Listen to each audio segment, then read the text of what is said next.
Well, good morning, good evening, good afternoon, wherever you may be in the world, and welcome along to the Creator Series powered by EA Sports. We're here on a Monday evening for another fantastic night of WRC action. In the booth alongside me is the fantastic Isa Musing. Isa, how are you doing today?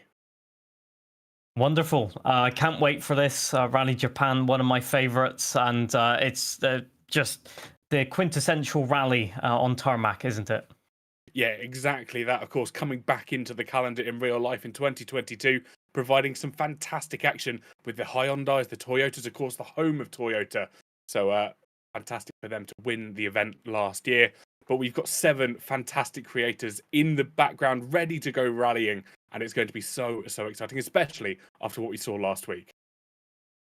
Indeed. I thought that it couldn't get any more difficult with the WRC downforce cars and the narrow roads of Corsica. However, I didn't expect Japan with Group B rear-wheel drive. Now, for those of you who don't know, that means oversteer, oversteer, and maybe a bit more oversteer. Indeed, it does. We've got a wide range of cars for our creators to choose from this evening. We've got a BMW, we've got a Porsche in there. I believe no one has chosen the Opel, which is quite an interesting choice. We've heard certain feedback from certain drivers that it's not quite what they want to be driving, but nonetheless, we'll see what cars they picked in just a brief moment of time. You've probably run the stages already, at least in some form of practice. How have you been finding? Well, the main difficulty this week is actually the randomized weather. So normally we decide the weather to be, let's call it fair to the drivers. So no mixed stages. If it's going to be dry weather, then you have it for the majority of the time. So tire choice is very simple. Tried a new concept this time, which is let some algorithm decide the stage conditions, which has not gone well, let me just say, because stage 1 and stage 6, according to our weather radar, are wet conditions, which means that a tire choice is going to be ever so tricky. No intermediate tires in rally. Indeed, it is. So it's either going to be full wets or putting on the slicks in terms of rally. That could really hamper one of your stages. You don't get to change those tyres until that service area comes. So if you're looking for a little bit of relief, that's where some of our drivers will really have to hamper their skills, potentially driving on dry tyres in hammering rain. Yes, indeed, and it's made even more difficult by the fact that the dry stage and wet stage of the stint are pretty much the exact same distance. So it comes down to which tires you're familiar with, whether you want to take a bit more of a risk with the dry tires in the rain. Who knows? Could the tire wear on the rain tires in the dry be too much, and at the end of the day, your tires are absolutely useless anyway? Who knows? I have no idea. I cannot wait to see what our drivers do start to encounter, especially when it comes to those interchangeable weather conditions that we have in front of them. You can see on your screens here, Punju, who's got a little bit stuck on the track by the looks of things. He's in the BMW M1 Pro Car Rally, an absolutely beautiful rally car that BMW produced just a few years ago. Not necessarily finding his feet here in the rain. Yes, the M1 definitely not made for rally. Designed obviously as a circuit racing car. Did many GT championships, and essentially it was only used, I think, in the German Rally Championship and Belgium Rally Championship. It definitely participated a lot at Ypres. And the results were mixed because anytime there was rain, essentially the car fell off the leaderboard. Too much power, not enough ride height. Which is not a problem for Japan, granted, but the power in the rain could become a problem. It certainly could indeed. On the right-hand side of your screens here, you can see B-Roy also in the BMW car, just about to start his run. We're expecting Punju and B-Roy both to be setting off at around the same time. So those are the two sort of deltas you're looking at as they make their way through the stages. B-Roy looking focused as ever, trying to keep that car under control. It already wants to try and kick out from under him. It does look a bit unstable, doesn't it? Using the barrier as well. I mean, if you're going to make mistakes, make them in the shakedown. That's what I always say. If you have a bad shakedown, normally you get all of those pre-race nerves out of the way, and then you can really focus on just attacking the stages. It seems to be a theme when I play rally games that if I don't crash during the shakedown, I have an absolutely horrendous rally. So sometimes I will just make sure I tap a barrier here and there just to get rid of the jinx. I'm hoping that technique works for some of the drivers today. Yeah, fingers crossed they can get rid of those pre-race jitters as they head through. I think B-Roy having some issues with his wheel that he's just trying to get sorted out. Of course, that pre-run, that shakedown is exactly the time where you want to have those technical issues. Make sure you can get them started before you start your timed runs. Yeah, indeed. And but important to not puncture the tires or anything, because some of these tires will be needed to be run, especially if they've chosen the wet weather tires. So it's important to not have too big of an off, and of course the damage carries over as well. So you have to repair your cars. B-Roy seems to be having a not so great time in that shakedown. I'm sure he'll want to have a bit more consistency in that one. Yeah, I'm sure you will, of course. Pretty much now they'll be starting their stage. I think B-Roy will have a little bit of damage to repair. As you can see on the front hood of his car, major bodywork damage, a little bit on the radiator. And a little bit on the lights as well. But something I do always enjoy is seeing double B-Roy on our screens here. Hey, the more the merrier, as they say. Exactly that. But it looks like he's pretty much lined up and ready to go, as is Punju, I believe. Both of them on that starting line for stage number 1 in the BMW. Beautiful pink oversuits for both of them. But here we go. It's lights on for Punju on the left. It will surely be lights on for B-Roy on the right-hand side to kick off Rally Japan here in the Creator Series. Punju goes away, and here goes B-Roy too. Yeah, the very fast section to start off with. You're basically flat out for about 30 seconds. Well, flat out in the dry. I'm pretty sure they'll be lifting throughout this first section. Quite a few difficult hairpins to start off with. And then just after this, it goes uphill for, I'd say, about 2 or 3 kilometers maybe, and just you have to keep it planted, keep the momentum, especially in the rain. It can be very, very difficult to get traction, as we see Punju there just sliding and already a bit tentative through there. However, they seem to be on track for the moment at least. Yeah, both of them still staying within the barriers on the left and the right. Of course, the rain must be ever so distracting as you're running through these stages. You're trying to keep an eye in front of you as far ahead as you can. And look at that, Punju's already had a round. Our Season 1 champion here in the Creator Series WRC event has taken an early spin in event number 2. Surely that's going to hurt his chances later on down the stage. Well, I didn't know that we had a championship for Gymkhana going on, but that's a pretty good entry, if I must say. Definitely is indeed. Punju, I think he's just wrestling with the car a little bit too much. Maybe nerves, maybe a little bit of excitement, just ready to go racing, of course. But like you said, the BMW, quite a heavy car as well, I think, from what I've been told. Trying to get it around some of those corners is proving very difficult for our experienced drivers here. Yes, being built as a circuit racing car, the engine is, well, it's mid-engined, and a lot of the weight is towards the rear of the car. Essentially, at the front, you don't have much apart from radiators, if I'm not mistaken. And so what that means is it acts as a pendulum, really, in the dry, and in the rain, when you have no grip on the rear tires, it can become absolutely devastating. Tire wear also will play a part because of that weight. So maybe a smooth driving style might be the way to play this, and B-Roy is actually having a wonderful stage at the moment. He started about 5 seconds slower than Punju, or 5 seconds behind, and just as I say that, he has spun around and crashed, and it begins. The jinxing begins. It does indeed. The commentator's curse really coming in handy there. It looks like it's taking a little bit of damage for his BMW. So himself and Punju both suffering the same fate, albeit slightly further on down the road. I don't think it's going to hamper his confidence too much, though. B-Roy is one of those people that when he has a little accident, he normally is able to shake it off quite quickly, get back in the rhythm. Although I say that, and he's back round again. Yeah, commentator's curse coming in for double effect there here.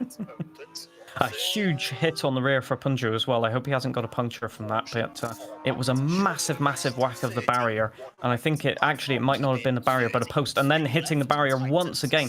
The real difficulty actually is aquaplaning and sort of these curves on the outside that you can see. They can really upset the car, especially with this sort of low ride height, very stiff suspension. If you're getting any wheels up on the curbs, that's a really bad recipe for disaster. But once again, sometimes it can just be you need a couple of kilometers to get into the zone, and then they'll be okay. And but certainly it's a bit rough on them at the moment. Yeah, having the first stage in the rain. Of course, second stage at the moment is looking dry for our creators, and they have these two until they get to their first service point. On the bottom left-hand side, you can see Kamikaze trying to make his way through the stages. Bottom right, Ambient Mike, another one of our slightly more quicker drivers is probably the better way of putting it. Also just getting himself prepped and ready to go. Look at that Kamikaze. Absolute focus as he sends it through these Japanese hills. Yeah, one thing that you can see on all of our driver cams today is just the pure concentration. Sometimes they're joking, sometimes they're smiling on the cameras. None of that today, especially on this stage. They are full concentration to try and not lock those brakes up, to try and spot the braking zones. As a Kamikaze getting that corner absolutely perfect there, it must be said. And Ambient Mike just starting off now in the Porsche. Difficult car to drive in the rain, rear-engined, but slightly less power, so maybe in the rain it might be the better choice. What do you think? Yeah, I think you're absolutely correct. Obviously, that rear engine really starting to help with a little bit of downforce, less power, so you won't be spinning the wheels as much as maybe some of the other cars that our creators have chosen here. Something that I want to pay attention to, obviously, Ambient Mike and Kamikaze, more esports style drivers when it comes to WRC compared to the likes of B-Roy who else do we have earlier? Punju, my apologies. These two more like esports drivers, their cameras a little bit further forward than the creators who are sat more in the cockpit, especially when that comes to rain. Surely that will kind of hamper the view a little bit for the creators, that is. Yes, it can do. It can affect the visibility a lot. It's driver preference, really. I know some drivers that can set world records in any camera, really. There's a difference in perspective, obviously, because you're sitting a lot towards the front of the car. I just want to note also that I saw briefly B-Roy going off, so I hope he recovered onto the stage well and with not too much damage. But essentially, you're sitting towards the front of the car, so your perception of the handling of the car is much different than if you were sitting like behind the steering wheel position. Sometimes some drivers prefer to be more central in the car so that they can get more of a feel of when the car is starting to slide, and other drivers, mainly the esports drivers or competitive drivers in general, like to have that extra tiny bit of visibility to spot obstacles, barriers and stuff like that. Yeah, we've spoken about this, especially a lot in Season 1, about driver placement, where they want to put their camera, and it's so important, especially as they continue to go through. Pericles, one of our new faces this week in the Porsche 911 SCRS, doing so far so good, making his way through the stages, but also very quickly, massive shout out to, I believe, Alex Gillen coming in with the raid. Thank you so much. If you're over on Twitch, do give a lot of love to Alex, but if you're watching on YouTube as well, on the EA WRC channel, we're also over on Twitch as well. Do come say hello. It's fantastic to have you all watching, and an absolute pleasure to be able to take over your channel. And crest 90. As we continue up the hill then. So we've got 4 drivers on your screens at the moment. Pericles on the right. I think Dark Viper having a bit of the moment in the top left. Kamikaze, though, and Ambient Mike now on your screens left and right. Or they were on your screens left and right.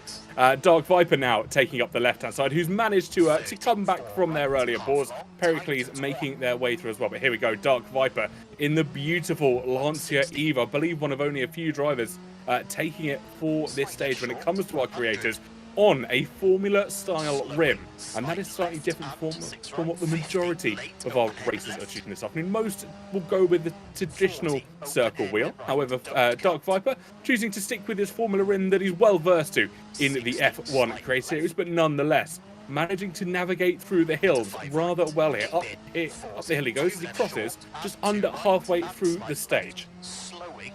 One of the things I was going to mention is actually to do with the wheel and the force feedback. When you're driving, I'm sure most people will be aware of this, on any driving game. When you're in the rain, you lose a tiny bit of that force feedback. The wheel essentially becomes very light, especially when it starts to slide. And I think some of our drivers are pausing, maybe trying to get some better force feedback settings dialed in so they can feel the sliding effects, feel when they're locking up, and it might be slightly problematic. One of the things that Dark Viper is finding out is that it's a lot easier to catch the car on a Formula rim at the start of the slide.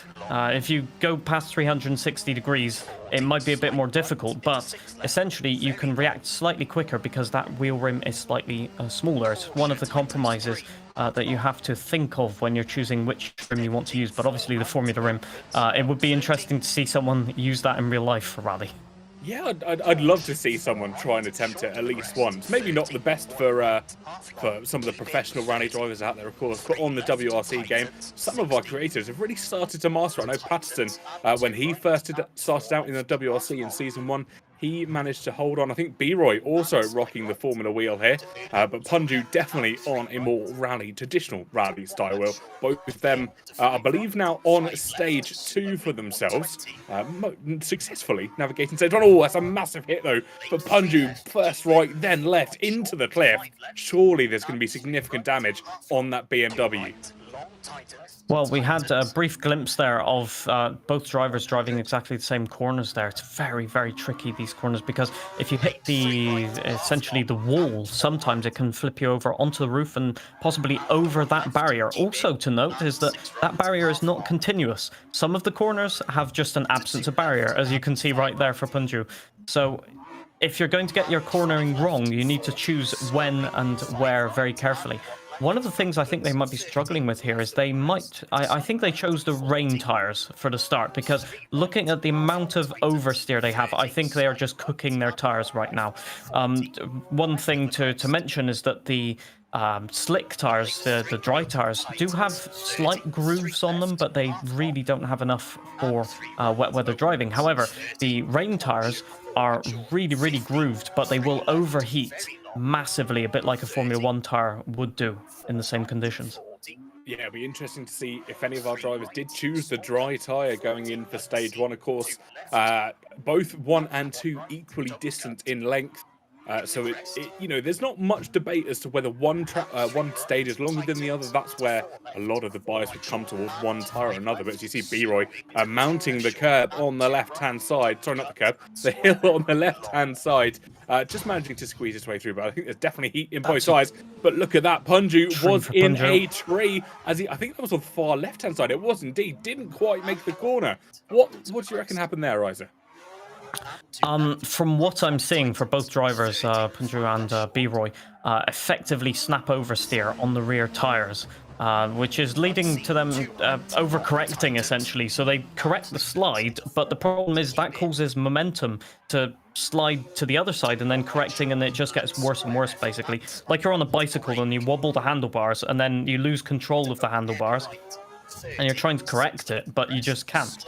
And the only way to, well, unfortunately for Punju, there's only 2 ways of correcting it. 1, hit something and stop the momentum, or 2, just reduce speed. But sometimes that's not possible, especially if you've got no grip left in your tires. It'll be really interesting to see who will get the best times here, because I think some of the other drivers went for the dry tires at the start. So it'll be very, very interesting to see who got the correct tire choice. Quotations, in quotation marks, obviously, there is no correct tire choice, and B-Roy is off the road there as well. I think just the same case of just the snap oversteer. He went off in basically the same location, I think, as Punju, maybe a few corners later, but yeah, incredible. They're basically still evenly matched, a few corners difference. Just proving how difficult this rally is. It's a very, very different rally to was B-Roy. Both of them around basically the same momentum loss. They were trying to get on the brakes. The rear axle just locked up the tires, not being able to give the grip, and around they go with that momentum. It's incredible to see 2 drivers, 2 different driving styles, different setups maybe, and still the same problem. I think we're going to see a lot of that, to be fair. Yeah, I think we're seeing a lot of overheating from all of our drivers' tyres that chose those wets for stage 1. Going back to your earlier comment about how drivers can overcome that oversteer, you're talking about reducing speed. If there are 2 words that do not belong in Punju's dictionary, it is remove speed. The man does not know what that means. He will continue to absolutely throw it into corners nonetheless. Hope the car responds. And across the split he comes to finish stage 2 with a 4:37. I don't think he looks too happy with that. I think he might have taken a lot of damage to the car, and look at that BMW looking rather beaten up. B-Roy not far behind as he comes up to the final checkered of the stage number 2, 4:59 for himself. So not too dissimilar between our first two drivers there and into the grass. Dirk's just have a massive off. Sorry to interrupt you. Dirk has had two massive offs in about 10 corners now. That car is looking decidedly bad in terms of handling. I think it's the same issue as everyone else is having. Maybe the dry tires were the better ones to go for. I think I remember the discussion prior to the live stream starting of the gap being about 30 seconds from the difference of tires on the wrong surface. But obviously, if your tire is completely down to the canvas, it might be more than that. But yeah, all of our drivers struggling. Yeah, indeed. Dirt Chocolate on the left-hand side heading away. Kamikaze into not only a barrier, but a tree there as well. And I think that BMW is stuck. It is indeed. And that is a reset to track for the EXR driver as he makes his way through. I think that's still stage 1, looking at the stage progress on the left-hand side. Stage 2. Oh, my apologies. It's dry, so that will be stage 2. Exactly. That I'm still new to running, and that is why Isa is here to correct me on all the technical knowledge as we go through these WRC stages. Well, I mean, it's pretty difficult to see actually because of the lighting, but I'm just looking for any puddles of water and I don't see any, so your guess is as good as mine. But judging by the stage layout, this is indeed stage 2. Yeah, very difficult stage, obviously, for all of our drivers because it's downhill, and that's one thing you don't want to have when you're on the wrong tires, essentially. Uphill is fine, because the worst you'll have is a loss of traction, and the braking zones are shorter uphill, so it's fine. But downhill, everything's worse. The overheating's worse, the braking zones are longer. If you get a slide, the weight is worse, so you can't correct it as well. So it's definitely a tricky choice of stage. But again, randomized. Nobody picked this. Exactly that. Not even our organisers knew what the weather was going to be here in Japan, and it really has thrown a bit of a curveball for our creators this week. Dirk Chocolate coming across the line there, 4:48 from himself. Kamikaze not too far behind as he crosses about the 3/4 stage mark with a split of 3:48. Beautiful stuff from all of our drivers, managing to throw that BMW around with such precision. He's still locked in, still focused after earlier moments off the circuit earlier, and somehow still finding time. Dirk Chocolate looking at the leaderboard on the left-hand side there. Yeah, Kamikaze too fast into that corner. All round, he just caught it though on the handbrake, I think, just to recover it. So well recovered. I think he just tapped the tree. But one thing I know about Mr. Kamikaze is that he never, ever gives up. He will give 110%, even if he's made a mistake, just to make up that time. And we're seeing that. But obviously, errors can compound into another error, just trying to make up that time. And I think maybe just pushing a bit too much on that one. But he'll be faster than the next ones for sure. Exactly that. Dirk Chocolate 141 on the split 2 leaderboard. We wait with anticipation to see where Kamikaze does come out when he does decide to check the leaderboard in just a brief moment. Beautiful livery, I want to say, on that BMW, just the green and the black. And that is 74th place, I believe, for Kamikaze. Not a bad time by any means, considering we have over 2,000 members in the EA Creator Series WRC Club. Absolutely fantastic stuff to see. And Punju was remarking just as we finished. Sorry, my apologies. Words have gone from my head this afternoon.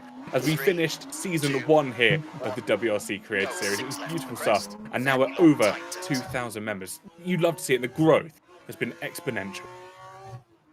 Well, I think it just proves that everyone loves to have fun in rally, and the one thing that I think appeals to people, maybe from circuit racing, is just that uncertainty. Everybody likes a challenge, and no matter if you drive these stages maybe 100 times, you will always find something new to catch you out. Not talking from experience, obviously, no. But it's definitely a challenge, and I think so many people are seeking that out. And yeah, these stages, well, I think you can see there's just so many places and so much technicality that what is there to not love, basically? Exactly. Into the guardrail. You saw that coming. He was riding the edge of the road as he headed up the hill. The guardrail in front of him coming towards him at an ungodly speed, and he just couldn't do anything about it. Narrowly missing that telephone pole. Oh my goodness! Sending it through the Japanese hills. B-Roy is living on the edge here. Yeah, most definitely. The barriers, it sometimes is very difficult to see the barriers, actually, because they have no paint on the edge of them, like a yellow paint or something to show that they're there. So sometimes if you're driving a low light stage like this one, you just don't see them with the backgrounds of the trees looking exactly the same. And I think he got caught out there thinking, oh, I can run this a little bit wide, you know, get onto the grass and all of that. As B-Roy's gone off once again, just misjudging the corners. Obviously, they've probably had a change of tyres by now. So actually, maybe the additional grip or the correct amount of grip may be catching them out. And for B-Roy now, he's got a problem in that the bonnet seems to be rising with the aerodynamic or the air pressure running underneath it. And that can hamper... As Punju has had a massive crash there. That is absolutely going to do some damage to the car. I think just misjudging the braking zone there. There's a few blind crests here where you can really get the line wrong if you don't hear the pace note. And hopefully that's not too much damage. But everything happening in about the same locations. B-Roy has been off as well. I think maybe at near enough the same corner. No, a couple of corners later. But he has a puncture, I think. I think he's repaired it. Yeah, I saw the penalty come up on his screen just briefly before we got to him. So that would be 90 seconds, I believe, added to his time. And that's really going to hamper his run. You were speaking a minute ago about pace notes, the Japan rally. And that's one of the corners. Yeah, back into a tree there. B-Roy really not finding time. They've had an opportunity to change the tyres, but pace notes are so crucial around here. Sebastian Loeb, of course, world famous rally driver, had a DNF here back in, I believe, 2008, when his co-driver, for the first time in 10 years, gave him the wrong pace note. Yes, indeed. I remember that pace note very, very well. 130 plus Sebastian Loeb heard, and it was 130 minus, aka meaning Titans. It just went straight off the road. Interesting to note that that was a gravel rally at the time, run in Hokkaido, which is the northernmost island of Japan. More a rural area, as I just want to note here. B-Roy has a puncture here, and it's going to be very, very difficult to get that back to service, because once again you've only got two driven wheels. So if one of the wheels is being raised off of the ground by a puncture, you've effectively got even less drive than you would have. I think it might be a front puncture, but I'm not quite sure at the moment. So just going back to what I was saying briefly as we watch B-Roy trying to get that car. But it's so tricky. Yeah, as soon as you lose the grip, unlike on the gravel rally where the rim can actually dig into the gravel, so like on the previous Japanese rally in the north, you can get some grip on gravel, but on tarmac it won't dig into the asphalt, and yeah, you can just skip along the road. Unfortunately, he's going to have to drive that back very, very slowly, but he's giving it his all. Yeah, it's just... The snap oversteer gets about 10 times worse with a puncture. I just want to emphasize this. B-Roy's trying his best, and I do not envy his position right now, that's for sure. Punju seems to be doing okay for the moment. He got away with that big crash, but as you can see, I think... I can't really see the puncture. Front left puncture, was it? I could not see that, but... yeah, incredible. So what that will do effectively is a double whammy, effectively, in that... Oh, Mr. Kamikaze has had a huge crash, going straight off into a tree, I think in fourth gear, just missing the braking zone, it looked like. He didn't brake for the corner. Maybe he didn't hear the pace note, but straight into a tree. His hood is off, so I cannot see if he has radiator damage or stuff like that, but that will be some serious damage. And once again, getting caught out. Oh, just about saved it through that corner. That corner is very, very tricky because the pace note effectively says Titans when you're already in the corner, and it's over crest as well. So very, very, very tricky. Yeah, essentially this rally since I think 2020 is a very different rally to what it used to be, because for a long, long while it was on gravel. The if I remember correctly, Colin McRae Rally 3 had a Japanese tarmac rally in it. I remember it very distinctly, and it had stages very similar to this. So you can see Japan has a lot of potential for rallying, put it that way. Yeah, of course. It's quite a fan favorite when it comes to the actual WRC official calendar. Was in the lineup between 2004 to 2008. Didn't run in 2009, then returned for 2010. And it was the first time, I believe, in 2022, it returned to the calendar for the first time since 2010. And of course, the rally has moved from Hokkaido, like you said, to Nagoya. I believe I'm pronouncing that wrong. I'm going to always assume I'm pronouncing place names wrong. But like you said, moving locations. And that is Punju off into what I can only assume is a large body of water. It looked like a rice field. Indeed, I do think it is very, very tricky. Those last few, well, not last few corners on the shorter stage of this. It would be the last few corners, but essentially you're just tricked into thinking that there's a little bit of grass that you can run onto, but it's actually just a bank going down into the fields there. Yeah. So again, once again, just so many locations to catch out. And Ambient Mike has gone off on the exact same corner as Punju there, and Mr. Kamikaze as well. Just.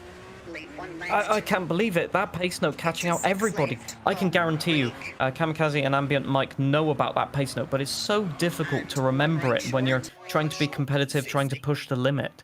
And these cars, one thing I was going to mention as well, amid all of this, the ongoing chaos, let's call it, is that unlike the four-wheel drive cars, once the car starts sliding, because you haven't got that central differential, once you start to slide, essentially like a Formula 1 car, you have next to no grip and you have to try and recover it. So it's very, very technical driving. Essentially, you have to be on the limit, but driving at 90% with these cars.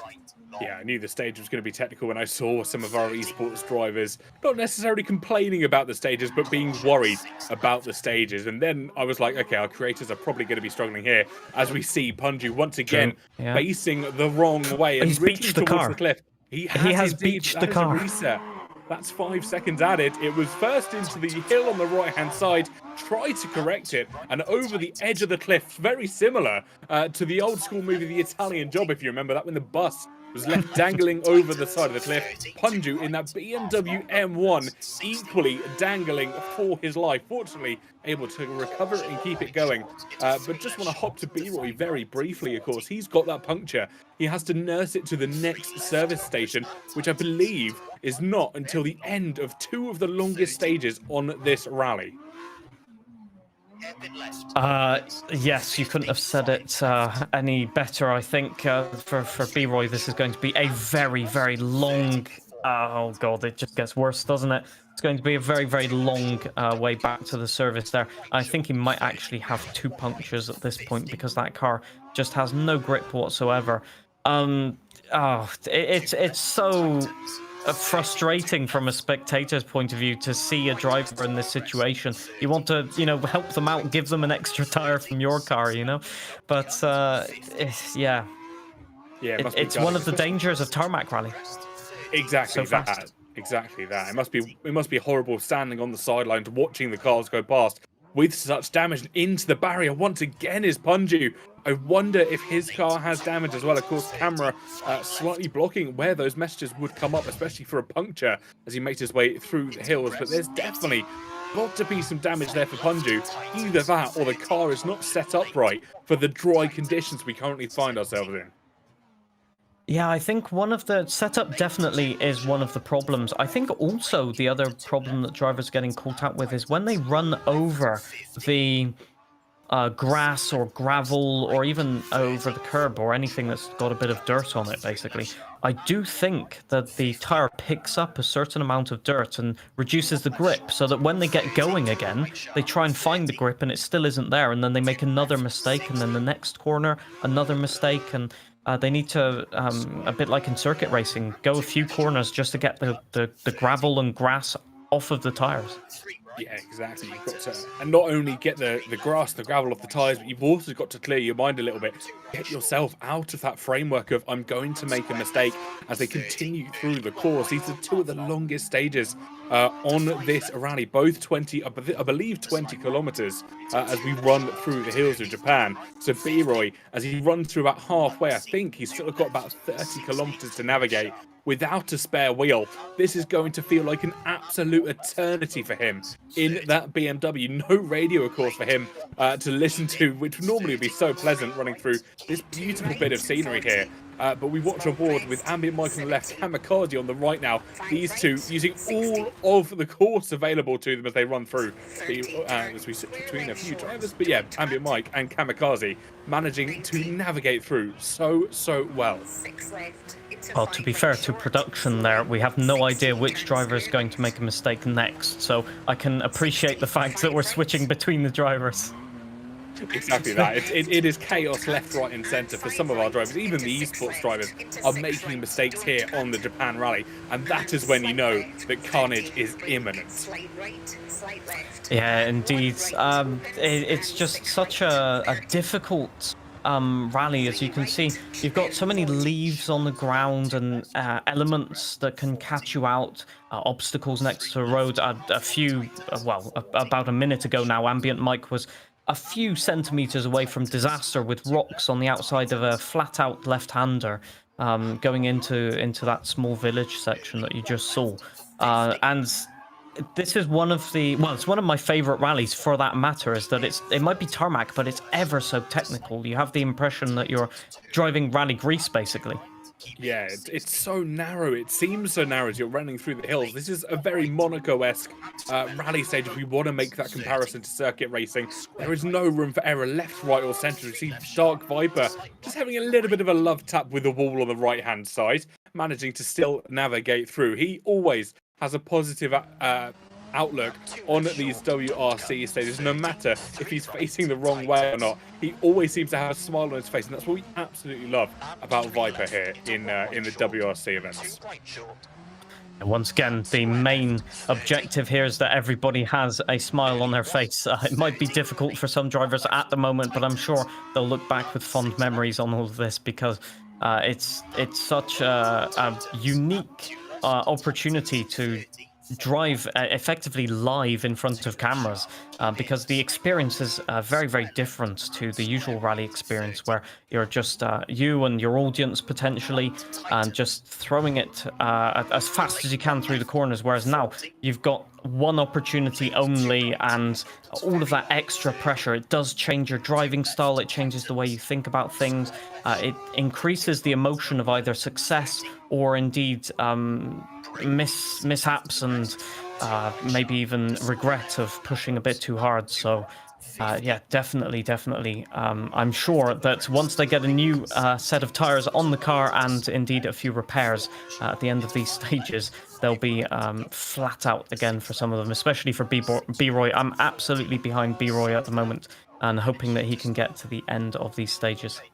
Yeah. As we can see, Punju just coming across the line, 14 minutes there, as if we needed to emphasize how long these stages are. That is a marathon. It really is. Of course, they'll finish these two stages, and the 4 remaining after that will feel like absolute sprints after that. The world record on that stage, a 12:25, as Dark Viper finds himself down the hill in the Lancia, and it's a reset penalty here for himself. 8 seconds will be added to his time. Surely he's not far off finishing. Doing a very respectable time at the moment, currently about 12.5 minutes in. But look at him, he's still throwing it through the stages, through the narrow hills of Japan. This is absolutely invigorating stuff from himself. Essentially, yeah, these cars are as close as you can get to circuit racing cars, so they need to be driven on the limit, and Dark Viper demonstrating that, but also demonstrating what happens when you push maybe that 1% too much. I think really for most of the drivers, they're struggling to get to grips with the mid-engined aspect of all of these cars. The only car in this car class not being mid-engined or rear-engined, indeed, is the Opel Manta, which nobody chose, actually. So, essentially, with the overheating of the tires, we're getting reports that the producer here did, in fact, choose the Manta, and I can only guess that it was a little bit of a podcast-style drive, because it's quite a bit slower than the other cars, but a lot safer, that's for sure. The difficulty that they have here is the overheating of the tires compounded with tire wear, essentially. Imagine a Formula 1 track where there are no straights. For example, take Monaco, but just make it twice as fast with the corners and drive a Formula 1 car around there. At some point, the tires will just give out through overheating. This is what they're having to deal with here, because they're having to put the power down, get on the brakes all the time, and there's effectively nowhere to cool down the tires. Unless you go off the track and wait for 2 minutes, I guess. But that's not what anybody wants. Mike just getting 2 wheels onto the grass there, just saving it. But as if we needed more emphasis on how close they are to the limit here. Yeah, flying through the stages here in Japan. Of course, you mentioned Monaco. This would have been really interesting if the random weather had generated rain in one of these 2 stages. What would have our drivers chosen when it came to tyres? But fortunately for them here, it's a complete dry run for the 2 longest stages in Japan. Of course, remembering stage 6 later on will be raining, so that is in about 2 or 3 stages time, depending on where some of our drivers are on the track. You can see Kamikaze just having a look at where he stacks up on the leaderboard at the moment. You can see his teammate leading the timing sheet at the moment. So maybe someone to try and challenge later on in this rally with 5 stages still to go. Yeah, just want to emphasize the gaps there as well. I'm not sure if our audience was able to get a glimpse of the times. 35 seconds separating the top 10. That's a huge amount of time. That is absolutely crazy. I mean, normally on these rallies, you're seeing times of sometimes under a second splitting our top few drivers. But here in Japan, the times are so vast, so spread out. It's still anyone's game, surely. Most definitely. The thing that will split the drivers is a mistake, essentially. It always happens that way on tarmac rallies. The gaps are very, very close. Sometimes, most of the time, to within a couple of tenths of a second on maybe a very long stage like this, a few seconds. But if you make a mistake, that's instantly 5 to 10 seconds that you essentially cannot get back, plus damage. So definitely mistakes cost a lot more on this type of rally than they do on the gravel rally. Yeah, of course. I don't know if we've got any update on B-Roy as we watch on board, as I believe this is Ambient Mike coming across the finish line there. Hopefully B-Roy's not too far behind some of our other drivers. That damage really causing him a little bit of hindrance. B-Roy's had a massive accident and has recovered.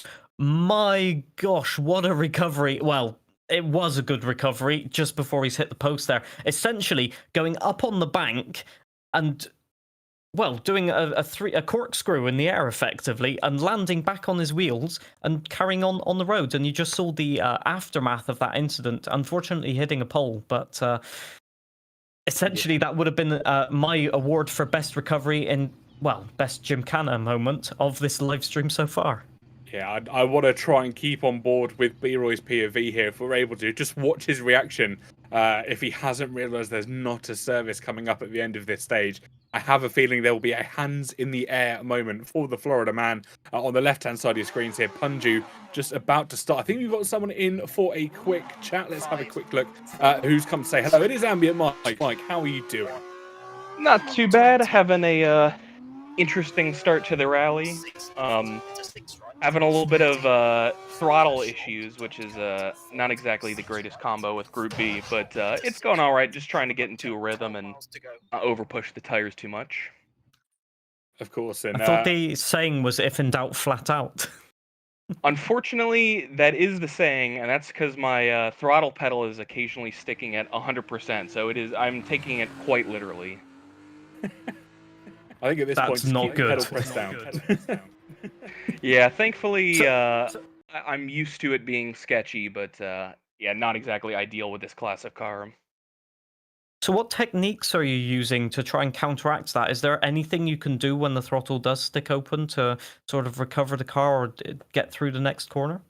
It seems to mostly be some sort of a electronic or like static interference. So sometimes, for some reason, when I push the clutch in, that seems to work. Otherwise, I just have to left foot brake like a madman and pray.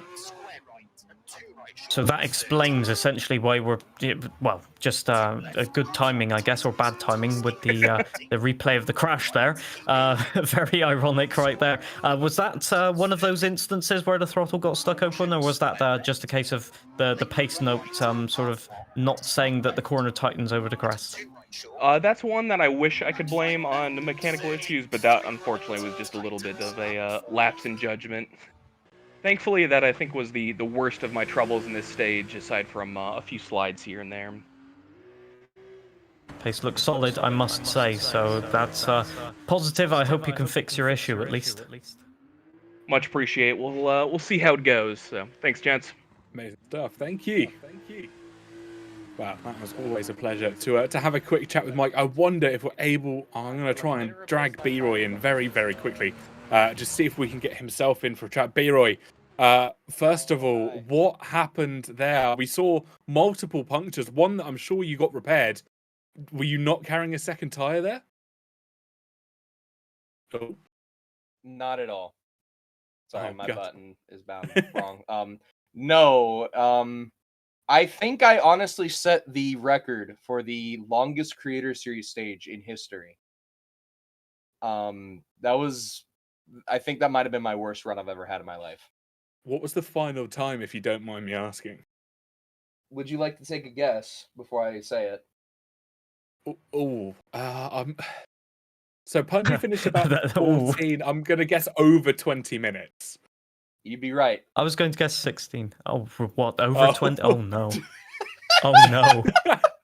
Oh, no. It is a 20-minute 39.6. Ooh. I mean, I was going to say that you'd never get anybody going over the 25-minute penalty for a DNF, but that's cutting it quite close. I'm very sorry to say. But also, I want to commend you for your effort there. You tried ever so much to get to the end, and honestly, that's a 10 out of 10 in my books. Thank you, I appreciate it. Quick question: do the tires automatically replace, or am I going to have to do this again? Well, you'll be pleased to hear that you'll have a very slow drive through the Japanese hills for another 20 kilometers, as the tires do not automatically replace. I will say, I will just say this also as a little hint. You want to check your tires at the next service to make sure that it puts a spare back on your car. Just a little pro tip. Thank you. Thank you. Maybe Yeah. just 2 tires. At least once this long stage is gone, you've got some very short stages coming up, and you'll have all the tires available just to send it through. I don't know if that makes me feel better or not, but I'll take that as a thank you. I mean, don't get me wrong, I'm having fun, but holy crap, I think I might be setting the worst Creator Series performance history. For any of those people that are watching out there that want to get into WRC, don't follow me to do it. Follow somebody else. I'm not doing great. Well, I don't know what he's talking about. It's not a DNF, No, so it that's can't very be true. the worst performance. I mean, okay, follow me then. I mean, I don't know. I don't know what you want me to say anymore. My brain's fried. I'm ready for another 20-minute run. Well, we'll see you in about 25 minutes, B-Roy. Hopefully, All right.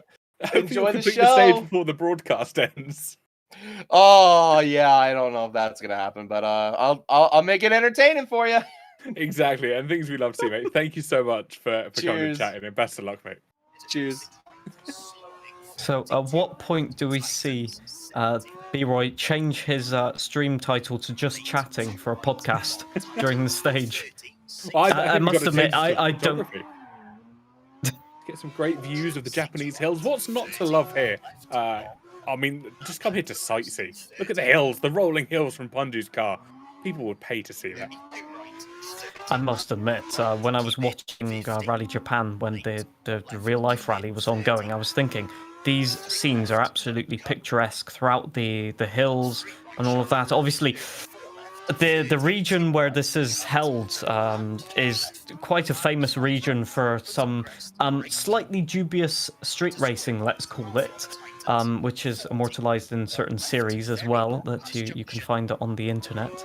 But effectively, these roads are classic street racing territory. Not that we condone that, obviously, but for a rally stage, it means that it's incredibly good driving.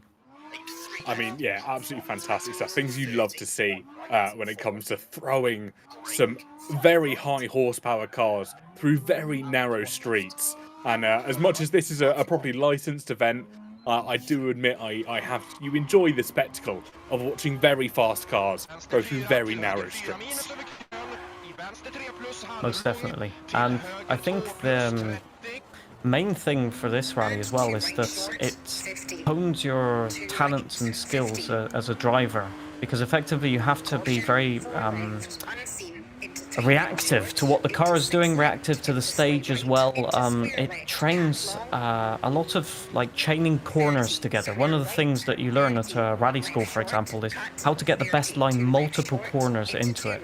And that can be a very, very difficult technique to master, because if you're offline for one corner, you'll be even worse on the next corner. And this is one of the very few rallies that has corners just continuously one after the other, and so yeah, it can be a very big challenge, but also a great learning opportunity as a driver. Yeah, we see B-Roy there once again taking a trip through the dirt and the stones here on the banking of the hills, not quite finding his feet. All fair play to him though.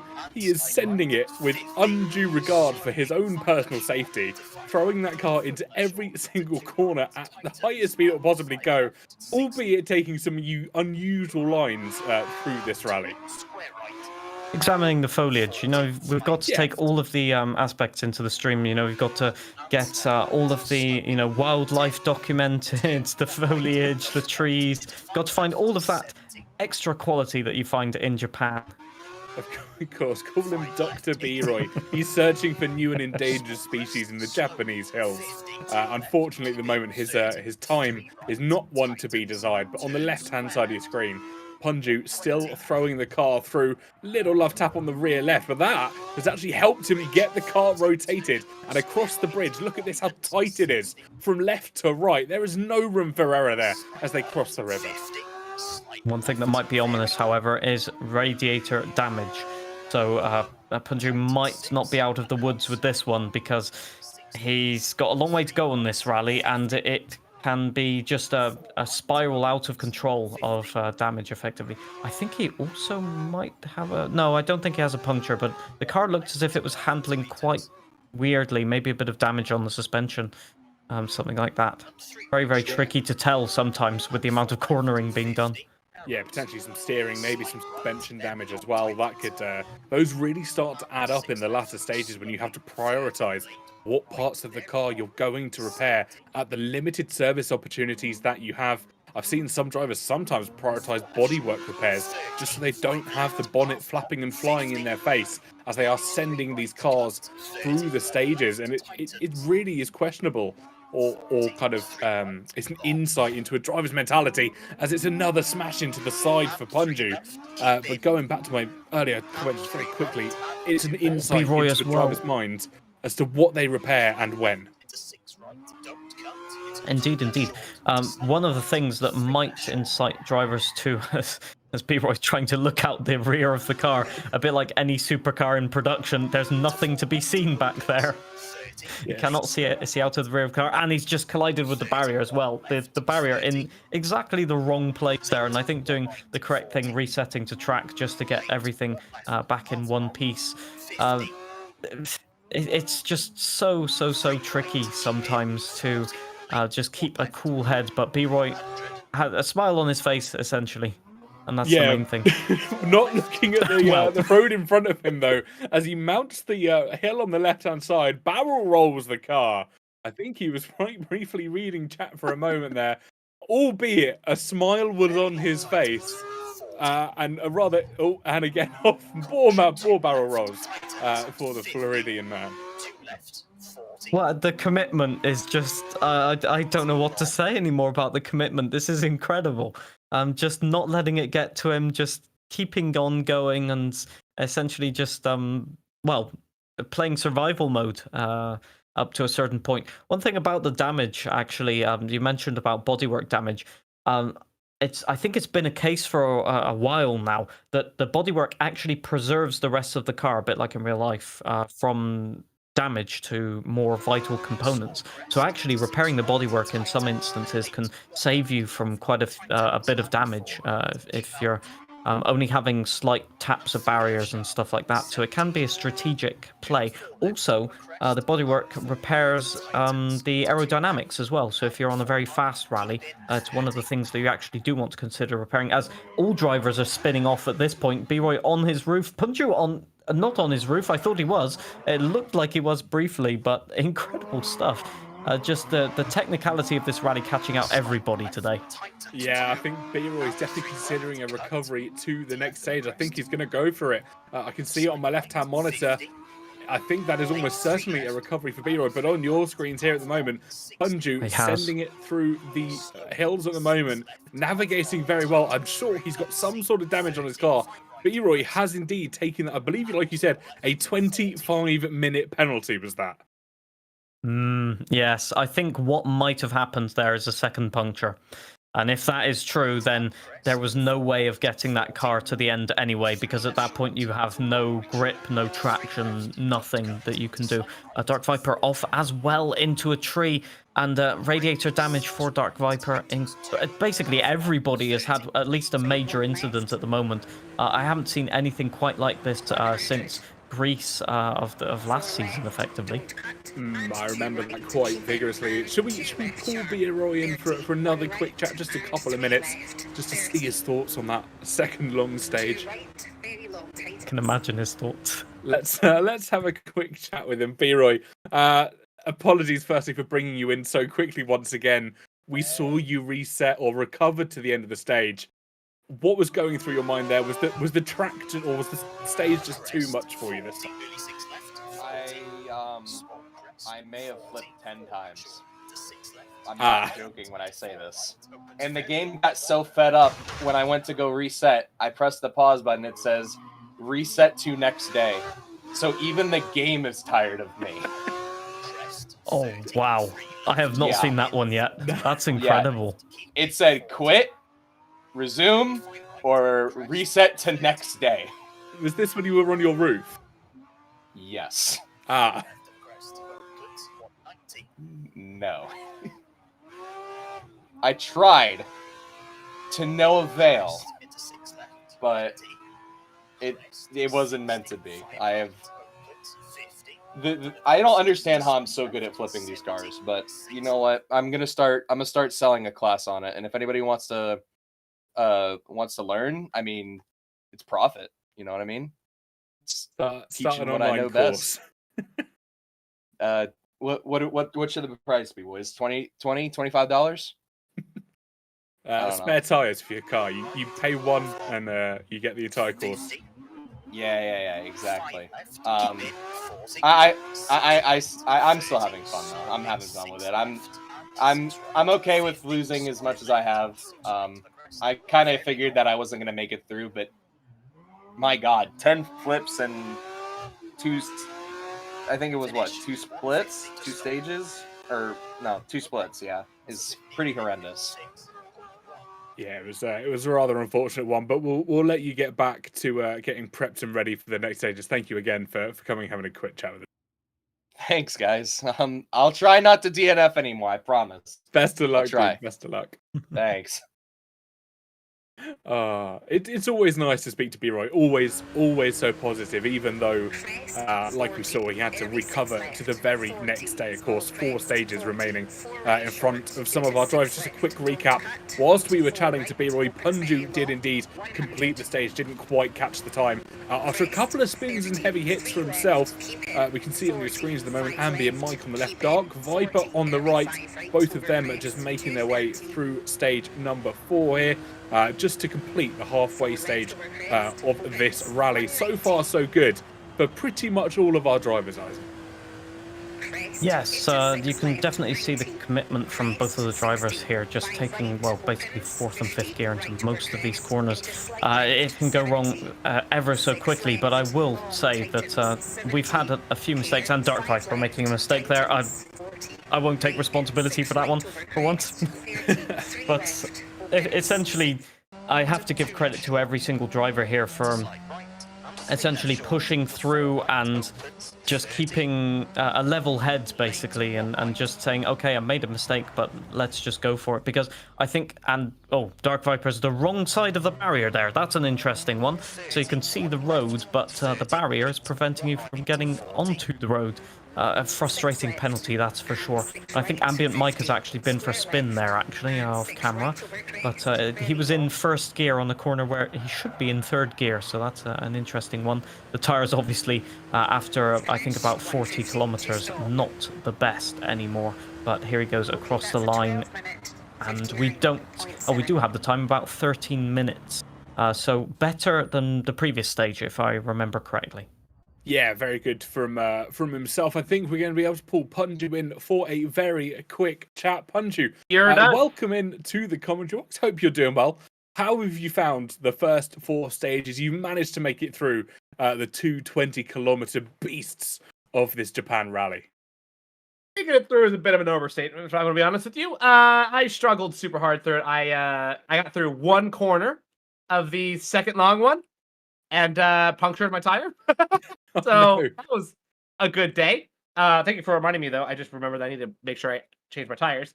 And broke basically every single thing throughout those 2 stages. Lost both the doors. Broke my suspension, my brakes, my gearbox, my exhaust, my radiator, my bodywork, my lights, and my steering.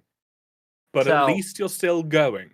We're good, though. We're still going. You're right. I like your optimism. That is correct. We are still somehow going. And you have a fully working clutch. Yeah, I have the Christmas tree for sure. I'm like debating whether or not I do change this this bodywork or I do the brakes. I really don't know which one to do. I'm kind of feeling like brakes only slow you down. The bodywork may be for aerodynamics. Yes, it'll slow you down. This guy. I'm gonna take the bodywork and the radiator. Thank you. You're exactly right. I'm gonna steal that quote from you. Brakes only slow you down. That's really funny, Isaac. Overall, it's been a lot of fun. It's a great, car chat combo. It's super difficult, super challenging, and that's what makes it so enjoyable. So, yeah, it's been a good time. How are you finding the handling of this car with like no suspension, mid-engined? Is it more difficult than last week, or what would you say? I would say significantly more difficult, at least for me personally. I've never really been very good at Group B rear-wheel drive cars, regardless of which one I pick. I'm just not super great at them. So I was already, going into this one knowing it's going to be a pretty big challenge. The first 2 rounds for me, asphalt stages, I expect them to be a wash for this season. So I was like, yeah, if we do right, we do all right. If we don't, we don't. Who cares? I'll go cook the last 6. So that's kind of how I'm looking at this one. Amazing stuff. Got strategy for the championship defense now. Yeah, seriously, dude. I do not expect to hold this one, if I'm being honest with you. I do not expect to hold it. But you know what? You never know. You never know. Season's young. Exactly that. Lots of rallies to go, but we'll let you hop on with stage 5 here. Just a slightly shorter one than last time, but best of luck, mate. Thankfully, a lot shorter. Yes. Thanks, guys. Thank you so much. Lovely stuff. We are going to be able to pull Kamikaze in as well, I believe, just to have a quick chat. Kamikaze, welcome in to the commentary box. How have you found the first few stages? The first one was fun. We managed to set the fastest time in the first one. The 3 other one on dry, I struggled a little bit with snap. So we will try to adjust that now on service. But yeah, overall, fun. Hate the car, but love the country. Yeah, we've seen quite a few drivers being caught out by the differing weather, the cars almost catching a few people out as well. We saw you comparing your time in the latter few stages to, I believe, one of your EXR co-drivers who was topping the timings at one point. Are you confident that you might be able to reach back onto the top of the timing sheets as we head through? Do you believe in me? I believe in you. Oh, thank you. Maybe it's a long way though. We lost over a minute, I think, total. I think we are in P15 overall, and around 157 behind. So, yeah, it's hard. Yeah. So, definitely. do you think the car choice was not the best then? The car choice? Mm-hmm. I follow your advice, so it should be good. You weren't meant to say that. He was not meant to say that. But no, Definitely the BMW, possibly one of the most difficult ones to drive. The most power, very heavy on the rear, essentially, and the tire wear is off the charts, basically. Yeah, every time I come to service, my tires is down to red, so it's time to change them. But okay, we like the asphalt in wet, so maybe we can put in some good time now before the dries again. So we will do our best to have some fun before the last stages. Amazing stuff. Well, best of luck with the next couple of stages. I believe it's dry then wet for yourselves for the next couple. How does that change your mentality with the tires? Are you going to run wets for the dry stage and kind of potentially burn them out a little bit, or risk having kind of the worn down dries when it starts to rain? I'm gonna take it slowly for 7Ks and try to take a stage win in the wet. Well, best of luck to you, and I hope it goes well. Good strategy. Thank you.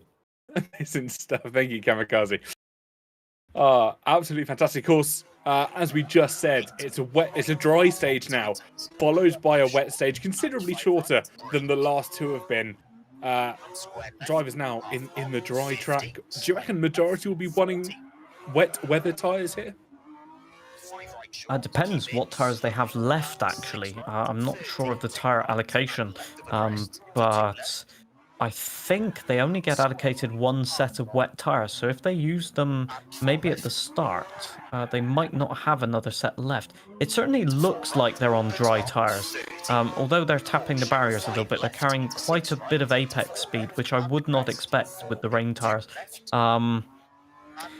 It's going to be a tricky choice, no matter what, because essentially, because the first stage is dry, the rain tires will be worn out as B-Roy falling foul of the sort of accidents there on the rain tires. I'm presuming the actually dry tires, I think they're on. So yeah, just taking a bit too much apex speed. Not used to having 4 tires on the car is what I was trying to get to that point. So. Yeah, I'm hoping that he can find a bit more confidence in the car now. But yeah, essentially it's going to be very, very tricky. The tires will be worn out if you're on the rain tires at the end of the first stage. And if you're on the dry tires, you'll be wanting... Oh, I think B-Roy has Austin Powers it. He cannot... Yep, he cannot get the car moving. Oh, incredibly frustrating. Incredibly frustrating, but I'm sure he'll have a good stage at some point. He's just got to keep going, keep pushing, and eventually the confidence will be there. For the dry tires running, oh no, I saw, yeah, the car looked so unstable into that corner. I thought he's going to spin round there, and unfortunately it did happen, clipping the barrier on the inside. So for the dry tire runners, you've just got to push through this stage and then tiptoe through the rainy stages, essentially. I got there in the end. Yeah, B-Roy, I think he's just a little bit hesitant as he's running through this stage. Like you said, he's not used to having the full force of the car being able to be applied through the rubber. He's managed to make it to the end, though. That is always good news for himself. I did briefly see, when we cut to a full screenshot of him, one of the comments from his Twitch chat, it was just simply, "This is content." And that is exactly what it's about in the Create Series. Getting some fantastic content for our creators here. B-Roy, I'm sure, will have a lot of moments to be able to put on his socials later on. The car having a bit of a battering. I think it's maybe a few panels will need beating when he gets back to a service in a few kilometers' time. Puncture on the left-hand side of his screen, making his way through as well. Considerably, I think, less damage on his BMW as he runs up the hill towards the final barrier here of stage 5. Yes, obviously for Puncture, I think he's taking it a bit more calm in terms of approach. When you get a puncture, it really does dent your confidence a little bit. So I think he's just trying to get to the end of that one. I wish we could see the tires at this point. It would be so intriguing to be able to see which tires were used here, because obviously on the leaderboards, some drivers that have gone really, really fast might be on the correct tire, and then they'll lose maybe 30, 40 seconds at the end of it. So it's a guessing game at the moment even for the drivers, because they've got to think, well, okay, well, I'm fighting this guy on the leaderboard. He's just taken 20 seconds out of me. Maybe he's on the other, like the rain tires or the dry tires in this circumstance, and maybe on the next stage I'll gain 30 seconds back. So it's really a mental game to be played, essentially. Yeah, 100%. We've spoken about it as well previously in season 1 of the Creator Series WRC event, that there's always someone that you're battling against when it comes to these events.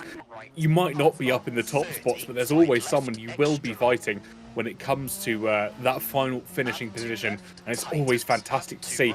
I wonder if we're able to pull Dirk Chocolate in for a quick chat, just to talk through how his stages have been going. We haven't been able to see much of him on our screens this afternoon, but we have got him in the commentary box at the moment. Dirk, welcome in. How have your stages been going so far this evening? I'm cooking. I'm not even gonna lie. I don't know what's happened. I know what's happened to me. What happened to me was last week happened to me, and I was like, I'm not doing that again. This week I've been like, I am cooking. Oh, so I'm feeling good. I'm feeling very good. Thank you very much. Amazing. How have the times been looking compared to some of the creators that you've been racing? Well, I'm the person that I'm looking to be in the next one is Kamikaze. That's how I'm feeling. I'm feeling extremely confident. I feel like the tires died for me. So listen, ignore how the car looks, but the tires died for me. And if it wasn't for the tires, I would have been up there, because I was just driving, man. I was just driving. It felt good. Made one mistake. Amazing. It did look on the limit, to be fair. It looked pretty good. And so you prefer the rear-wheel drive cars then in this game? Looks like it.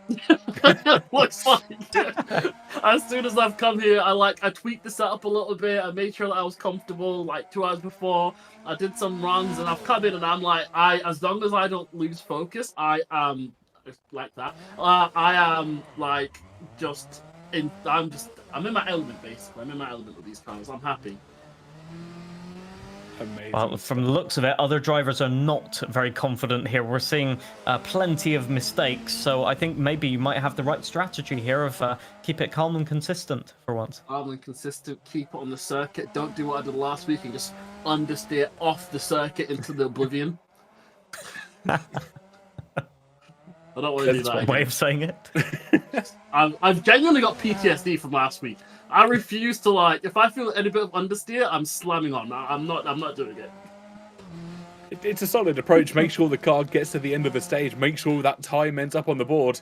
But I've heard from a few drivers who have run this stage already, or at least the next few stages already, that if you do end off, let's say, off the cliff, some damage may force you to recover to the end of the stage. Yeah, we're not doing that this week. Punju is worried, and he has a right to be, and I just want to make sure that I get this to the end and keep Punju worried. Well, I hope that fighting when words. we reach the end, it's still Punji being worried. So best of luck with it, Dirk, and I'm sure we'll have a chat with you at the end. Much appreciated, guys. Speak to you soon. Speak to you soon. Wow, real fighting talk there from Dirk Chocolate, looking to put some pressure on our Season 1 champion, Punju. Yeah, well, I think he's adopted a very sort of champion-esque approach in trying to just gather points for the championship. A lot of drivers push flat out, then get a puncture, tumble all the way down the leaderboard. And I think Dirk's realised that if he wants to challenge for this title, then he's got to just keep bagging the points all the time, where essentially Punju has an off day. He's not driving as consistent as he was last week, and it's time to profit from that and just use his strategy against him effectively. Yeah, it's a tactic we quite often see utilised in the F1 and the F2 Creator Series, which of course returns this weekend on the Creator Series channels. But yeah, Dirk Chocolate really taking a different approach here this afternoon towards his rally driving, making sure those points go consistently on the leaderboard for himself. And that is ultimately what can score him the high points when it comes to the end of the championship. and how what we saw Punju do this time last out in Season 1. Indeed. The correct strategy will become apparent at the end of the season only, as it certainly almost always does in real life and in virtual championships. You really are very unsure of which strategy to adopt until the very end. Yeah, exactly that. I think we've got Mike in for a very quick chat. Mike, how have you found the rally to be going for yourself so far? I think you just finished stage 5 or stage 6, if I'm correct here. Yeah, just at the end of, I believe, stage 5. It's going pretty decent, to be fair. The throttle issue seems to have sort of drifted itself away, but also I've been drifting this 911 equally as much. But in a decent rhythm, so yeah, feeling pretty solid. I'm pretty familiar with the next stage after this, so that should be a fun one on used wets. Yeah. So you are going with the wet weather tires. Indeed, yeah. I have my race strategist, Snakey, who's our resident keyboard alien. He was giving me some tire info, so going on the wets. And stuff. Well, how are you finding the Porsche? I know a few drivers have said it's quite rear heavy, kind of likes to kick out a little bit. Obviously, in the dry, maybe not so much of an issue, but in the wet stage you've got coming up, surely that might take a little bit of adjustment, similar to how you did in stage 1. It is one of the selections. I'll put it that way. It's a car that has really good pace, but actually extracting that pace out of it is really quite tricky. In the wet, it actually is pretty decent since it has all that weight on the rear axle, so it has really good traction on the corner exit, but because all that weight's at the back, on the downhill, the braking zones can be really, really sketchy. The rear end just, always wants to come around. There's a reason these were called the Widowmakers back in the 80s. I actually didn't know that, and that's really interesting to learn. The issue is it has great traction, but you have to set it up well to use that traction, which 90% of people, including me, can't usually most of the time. Amazing. It does help if you don't have a throttle pedal that goes from 0 to 100%. Pointing that usually helps. Oh, well, amazing stuff, and best of luck with the wet stage that you've got coming up. And yeah, we'll look forward to chatting to you in a little bit. Much appreciated. I'll be hopping right in there. Thanks, gents. Thank you so much. I think we might be able to pull Dark Viper a note. He's just started his stage, unfortunately, so we won't be able to have it. We'll catch him after the next stage. But on board with B-Roy and Punju here, both of them sending their cars in the wets. Both of them, I think, B-Roy going considerably quicker than Punju was there, and finding the barrier as a result into a telegraph pole as well. Yeah, just no grip on this downhill. Basically, you're trying to be on the brakes while cornering, and I do get understeer or oversteer. I will say that Punju has had a disaster of a stage, crashing about 2 or 3 times, and it looks like to be another crash. That is a huge crash into the barrier, and that is definitely some real big damage. I think he's got away with it without a puncture, but that car is going to be looking decidedly second-hand.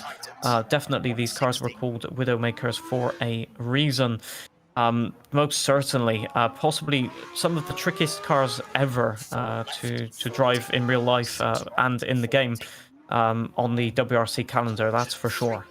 But B-Roy is having exactly the same problems in the same corners, basically. Just a lack of grip. I'm not sure which tires they're on, but whatever tires it is, they're not giving them too much grip. And Ambient Mike spun as well in that stage, indeed, at the start, I think.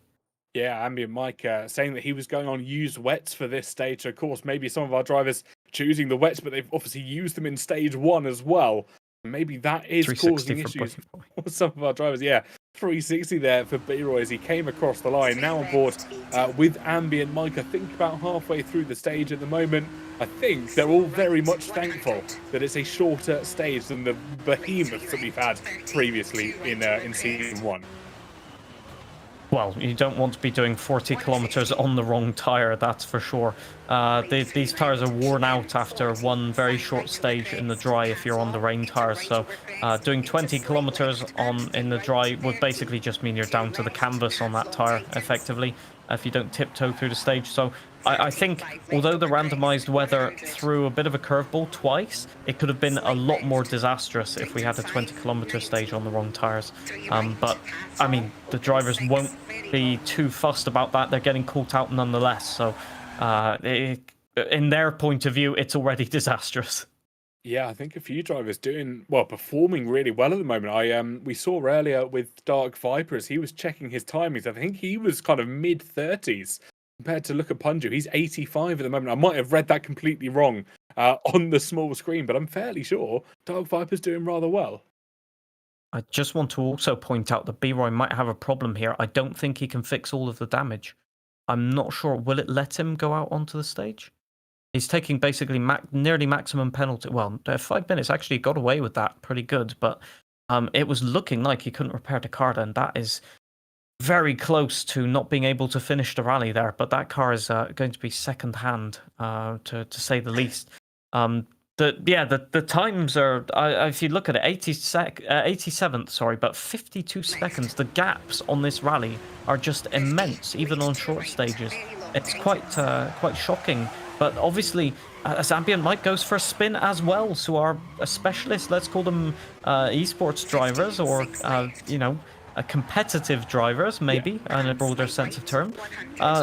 Even they're getting caught out in these very, very tricky conditions. In fact, Ambient Mike described only a few minutes ago the tricky nature of driving this car. He said the braking is very tricky, and downhill the car can get very oversteery, and that's exactly what happened, and around he went. I'm watching his throttle gauge on the right-hand side. You can see it just jumping up to 100% on occasions. He mentioned that he'd been having issues with it all the way through the rally. He seemed to negate it somewhat as he stamps on the clutch. But look at Kamikaze, so close to the wall on the right-hand side as he heads down the hill here in the absolute pouring rain, throwing that car left, right and centre. Punju with a lot of damage in the top right. Dirk Chocolate, I think, just feeding his car. I believe that's stage 5 that he's still on. And Ambient Mike on the final kilometre of this stage through the penultimate barrier, and round the left-hander he comes now, hopefully, to get across the checkered flag and finish what has been quite a miserable stage for himself.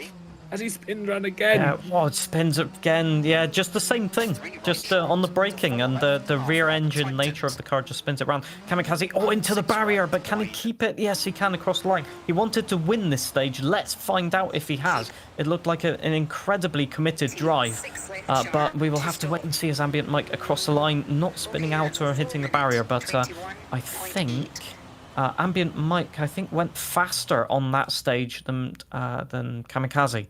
So obviously there's been some incident that we missed off camera here. Let's have a look. 48. Yes, there was indeed an incident, I think. Yeah, 52 on the leaderboard for Kamikaze. 52, 29 for Ambient Mike. So yeah, I think Kamikaze surely had an incident there. Not as well as you would like. Look at that Dark Viper, 38th on the leaderboard. One of our creators absolutely flying.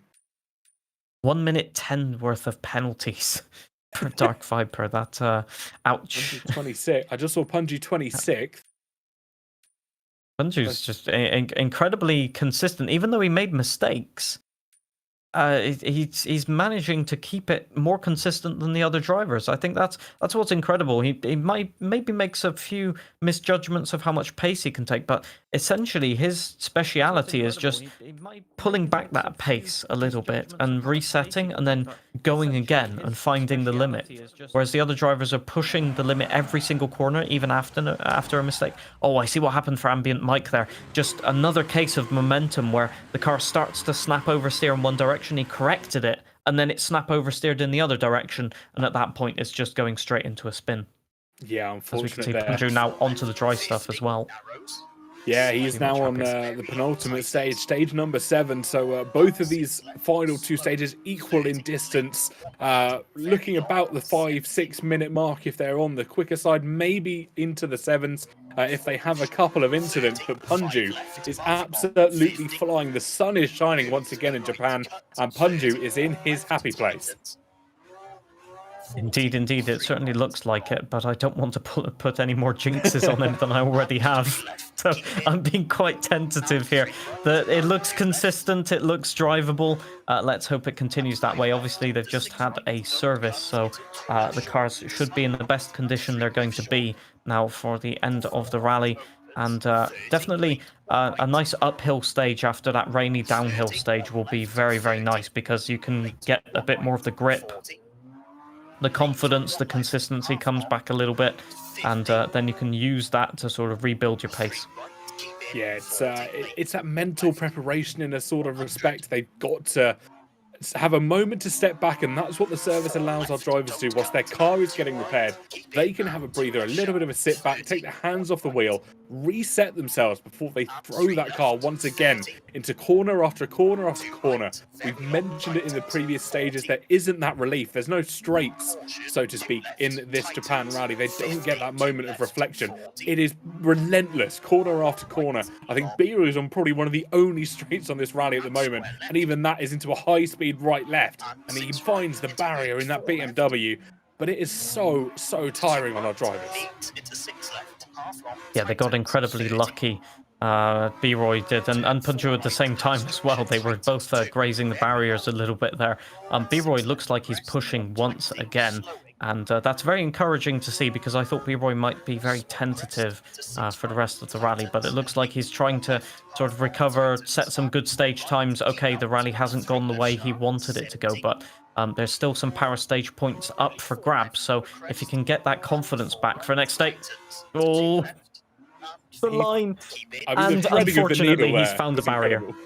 Yeah, that was on. That was going to be a full recovery if there was no barrier there. Incredible stuff, but unfortunately, the barrier, well, denied him the opportunity, and unfortunately now he's on his roof. Good recovery though. The car being very helpful there, going back onto the 4 wheels. But yeah, maybe this might be denting his confidence again. Punju's done exactly the same. Wow. Indeed. It's that corner in both directions is terrible in terms of the pace note isn't wrong, put it that way, but it goes over a slight crest and the apex is unseen. So you're waiting for that corner to appear, and then when it does appear, it's so sudden that you can't get the turn in, and then you're onto the grass, and that's exactly what happens in both directions. That's incredible that both of our drivers on board. We see B-Roy unfortunately hitting a tree on the right-hand side there. But both drivers that we had on screen, just mere seconds apart from each other, did the exact same thing. Both of them, of course, threading the needle through the crest of trees that was in front of them, and then narrowly avoiding the barrier as well to avoid any major damage to the cars. As hopefully, well, not hopefully, we might see it from a few other drivers in just a couple of moments' time. I believe Ambient Mike and Kamikaze there, both heading up to similar spots in the stage. Yes, indeed. It's always a tricky one, and no matter what your skill level is, I think you said it very well. They could all get caught out by this one.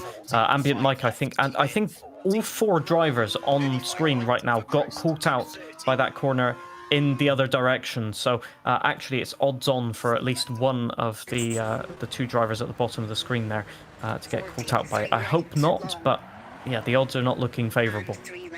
Yeah, exactly. We'll wait and see in anticipation, of course, Ambient Mike and Kamikaze. Both, as you've said, competitive drivers here in WRC. They know and have played the game quite considerably, but they're definitely both heading up towards that stage. I think it's around here, if I'm not mistaken. And I think it was there. And Kamikaze on the right side, nope, it's quite not there yet. I'm losing my mind in terms of where we are on the stage here. It's in. I think it's in just a few corners' time. There's a flat out section. I think it might be in this corner here. There it is. He did manage to get it stopped. And yeah, that is how to take the corner from Mr. Kamikaze. And yeah, Ambient Mike just a bit further back on the stage. So he'll be coming across that corner maybe in 1 to 2 minutes time. But yeah, Mr. Kamikaze has cleared that corner at least. That's one bonus that he'll be able to take from this. But obviously, he's not succeeded in his objective of winning that rainy stage. So I'm sure he'll be a bit disappointed. Yeah, unfortunate for himself. Sorry, I didn't mean to interrupt you. 31 for Punji there as he came across the line. I think B-Roy finished a very similar time, 120th. For the American, like you said, 1 minute and 21 of penalties. I'm assuming that's across the entire rally, not just that stage. I'm thinking it's well, it should be in that stage. Normally the leaderboards are just for that stage. Yes, I think the penalties, once they've been applied, they no longer appear as penalties on the general classification. I may be wrong, but yeah, the penalties can add up. That's for sure. That makes them a lot more sense considering B-Roy would have had that 20-25 minute reset penalty for when he was on his roof and didn't get the option to get back onto 4 wheels. But Kamikaze and Mike both just heading towards the end. Kamikaze here not far off from seeing that next rest area before the final stage. Ambient Mike, I think, not far off where a lot of drivers had their incidents. It was just that corner previously there. He got 2 wheels on the grass, but he was able to save it and keep going. But that was ever so close to disaster. But once again, on the tarmac rally, that is the name of the game. You've just got to push to the limit and pray, essentially, that everything goes well. Exactly that, and Kamikaze not far off, finishing the penultimate stage here in Rally Japan for Season 2 of the Creator Series here on WRC. They came in at the tail end of last season, came in and showed some of our creators exactly how it's done. But not only that, they've taken some of the creators under their wing, mentored them, given them advice on setups, and it's been absolutely fantastic to see the competitive community really helping out some of our content creators. Yeah, indeed, experience counts for a lot in rally, possibly more than in circuit racing in certain aspects of driving and setups and all of that. So it's very, very encouraging to see the more experienced side being transparent and yeah, just helping everyone out. 6th place on that stage, 18 seconds. It's still a long gap, and I must admit, actually not many BMWs there on the top of the leaderboard. It looks like the Lancia might have been the car to go with, which is ominous, seeing as I always take the BMW. So that's great news for me.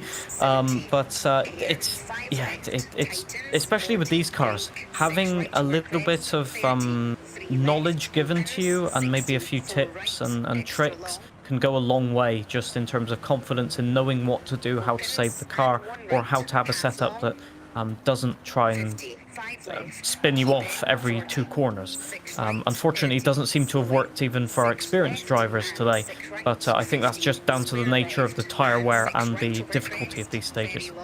Of course, there's the tyres have really thrown a different element into the mix. Of course, the option of the wet stages coming necessarily after dries. We had it, of course, in stage 1, just to throw your memory back all the way to the start of this broadcast, and then the stage just prior to this one. It's really caused a slight debate, or maybe a little bit of doubt in some of the drivers' minds as to what tyres are the best tyres to be on in certain situations, especially when it came to stages 5 and 6. Was it the was it the dries or was it the wets that our drivers should have gone for? And look at that, Ambient Mike, P3 over that stage. You can see just further below Kamikaze in P7. So Ambient Mike taking the trophy here, and Dark Viper showing us how they drive in Australia. 36 left, 40. Yes, unfortunately, getting the glimpse of two different ways of going rallying, let's put it that way. I mean, if it helps him see through some of the corners, I'm sorry. I'm really struggling to keep it together just watching him drive upside down. I also have our producer laughing in my ear as well. So as we keep going. I mean, Dark Viper, fair play to him. He's holding on quite well. I believe as he heads through, that looks like one of the longest stages, I think. Actually, that might be stage 4 still. That's definitely one of the longest stages. No, it's not. It can't be because of time. No, I think this is stage 7. Yeah, oh, yes. Stage Sorry. 7. I've really got my maths moved here. It's not been an evening for maths in my brain, apparently. It's time's running in reverse, obviously, with the camera upside down, so that's why there's like a gap in the time here. And that's the guy. The producer is messing with us at this point, and it's definitely working. But I think at some point, I hope not for Dark Viper, but at some point that camera might be the right way up. We've seen it before here, and hey, there we go. It's back to normal. Good stuff. But if you're wondering why the grass and the background looks a little bit bizarre on your screens at the moment, Dark Viper runs a HDR monitor, which doesn't always look so great when you're feeding it through your inputs. So that is why it might not look as crystal clear as some of the other drivers. I trust on his screen it looks as clear as it could possibly be. But when it comes to screen sharing and all that fun malarkey that we have to use to get their perspectives on your screens at home, the HDR really starts to mess with it sometimes. Indeed. The joys of broadcasting. However, I'm sure broadcasting that stage for his viewers, I think he'll be quite happy with that, although he seems to be complaining about something. They're 75th, yes. So I think actually we might have had a little moment off camera. But I mean, still top 100. There's not much to be complaining about. Because that's still a great time, as I think we've got 2 of our drivers now into the last stage, the power stage then. Do they have any pace left in the tank? That is the question. I think this is where B-Roy will ever so slightly go hell for leather. He knows he's got nothing to lose here in this stage. Those earlier penalties really not helping him out, and it maybe was a little bit too much too soon. Halfway through this stage, and he's already down the side of a cliff. I don't think he's going to get any remorse in trying to get back on the tarmac here. And I think any chance of some power stage points for the Floridian are surely out of the window. Yeah, just another one of those corners. As Punctures crashed as well in kind of the same incident, just a corner tightening and just getting a wheel onto the dirt on the outside, and then effectively you're just a passenger from there. The tires in the rear, they catch the gravel ever so easily. So 2 mistakes from 2 drivers at this point.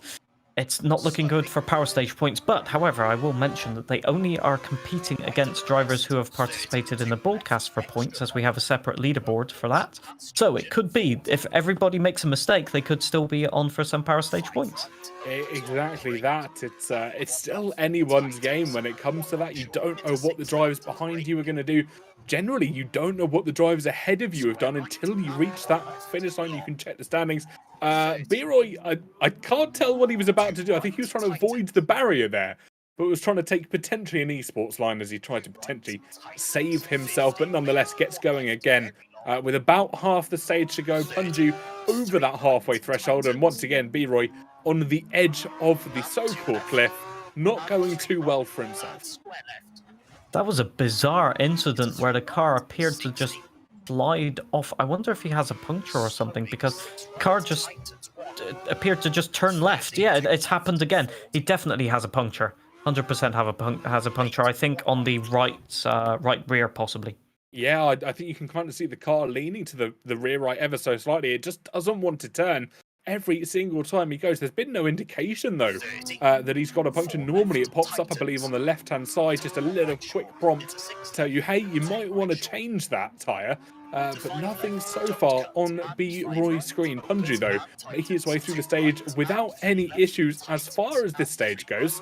Navigating rather well. I don't want to curse him a little bit too much, as he just clipped the wall on the right-hand side there. But there is a lot of focus in that man's eyes.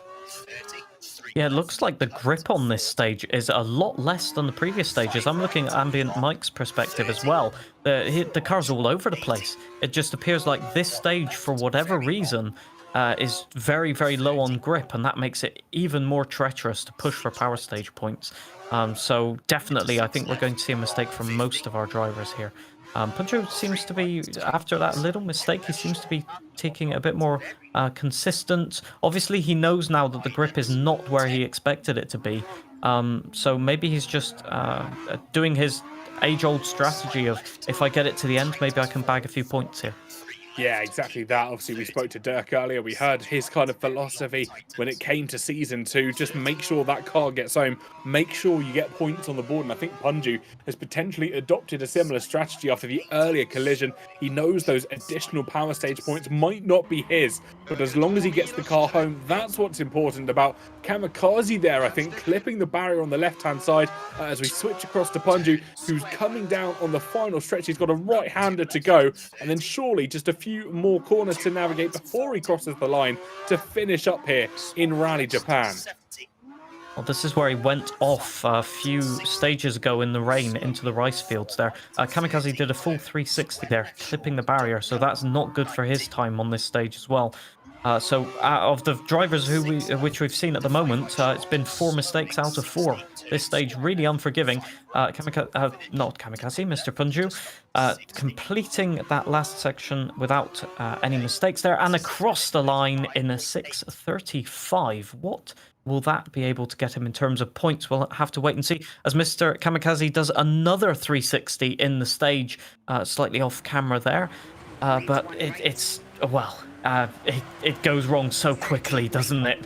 And I think just either the tires going off, I think maybe the tires at this point with the downhill driving, but they're struggling with something. It would be interesting to ask them at the end of the stage what they're struggling with. Yeah, we've seen quite a few drivers just struggling to keep grip within the tyres, but there we go. Punju 42 on the leaderboard as he finishes as we finish stage number 8 here. Bucho 5:40 being the world record time around this stage. Kamikaze just about to complete here as the rice fields once again on the right hand side, which caused issue for our drivers earlier, passing the final few markers, additionally taking out that electricity sign, and just another 360 for good luck as he comes round now to cross the finish line for himself. I think very similar to Punju's time, 6:27 for himself. I think that'll be about the same sort of position on the leaderboard. A little bit of a clap. Leroy, who has also crossed doing the donuts line. As well. He is. Yeah, I think donuts, Donut City. Celebrating finishing, I think, is what he's doing donuts for there. Most definitely, and I think Ambient Mike, ironically, had a little mistake as well in that stage. So, yeah, the times are going to be very close, I think, on this one. By my calculations, it was 7 seconds in Kamikaze's favour for the power stage, even with that donut at the end there. So he'll be happy with that time in terms of points. And B-Roy, I think, just happy that he's got to the end, to be fair. Commiserations for having to, being forced to DNF after that valiant effort, but he's made a good recovery after that, that's for sure. Indeed. Where is Kamikaze on that top leaderboard? P15 overall. Not a bad time for himself. I think Aerotech, I saw on that leaderboard, was not far off him in terms of final standings. Again, another one of our creators that we have here from every now and then. This is on board with Ambient Mike, coming up to the finish line again, taking out that electricity sign. Every single driver not liking it at the moment as they decide to uproot it every single time. But across the line, Ambient Mike comes. We'll get a final confirmation, but definitely quicker than I believe Dirk's Kamikaze had a was. big crash. Dirk has just gone off and spun multiple times into, I think it was the dangerous corner there with the tightening pace notes, the exact same one that's been catching our drivers out all evening, effectively. I don't think he's got some damage on the car, but it was definitely a big crash. So all of our drivers making a mistake in the power stage. You could not get more drama if you tried. 15th place, I think that's just in front. Yes, it is. It is in front of Mr. Kamikaze. So that is going to be maximum power stage points for the moment. Yeah, as things stand, Dark Viper once again with the upside down camera. P133 for himself. Not far off B-Roy, who's actually now 135. So those two really close together in terms of standings. Fantastic stuff between the two of them. And it's always great to see a little bit of competition. But I think we might be able to pull some people in for a quick chat. let's have a little see. Let's pull Punju in, our first event finisher for this evening. I don't know if I can drag him across very quickly as the others do complete their We stages. have ambient mic. Oh, we do have ambient mic as well. Oh, we've got howdy, both. gents. Yeah. We'll chat to both at the same time. Oh, hey. How are you both doing? How did you find those stages? Well, we'll go for Mike as he hopped in a little bit. Go ahead, Mike. Yeah. Go ahead.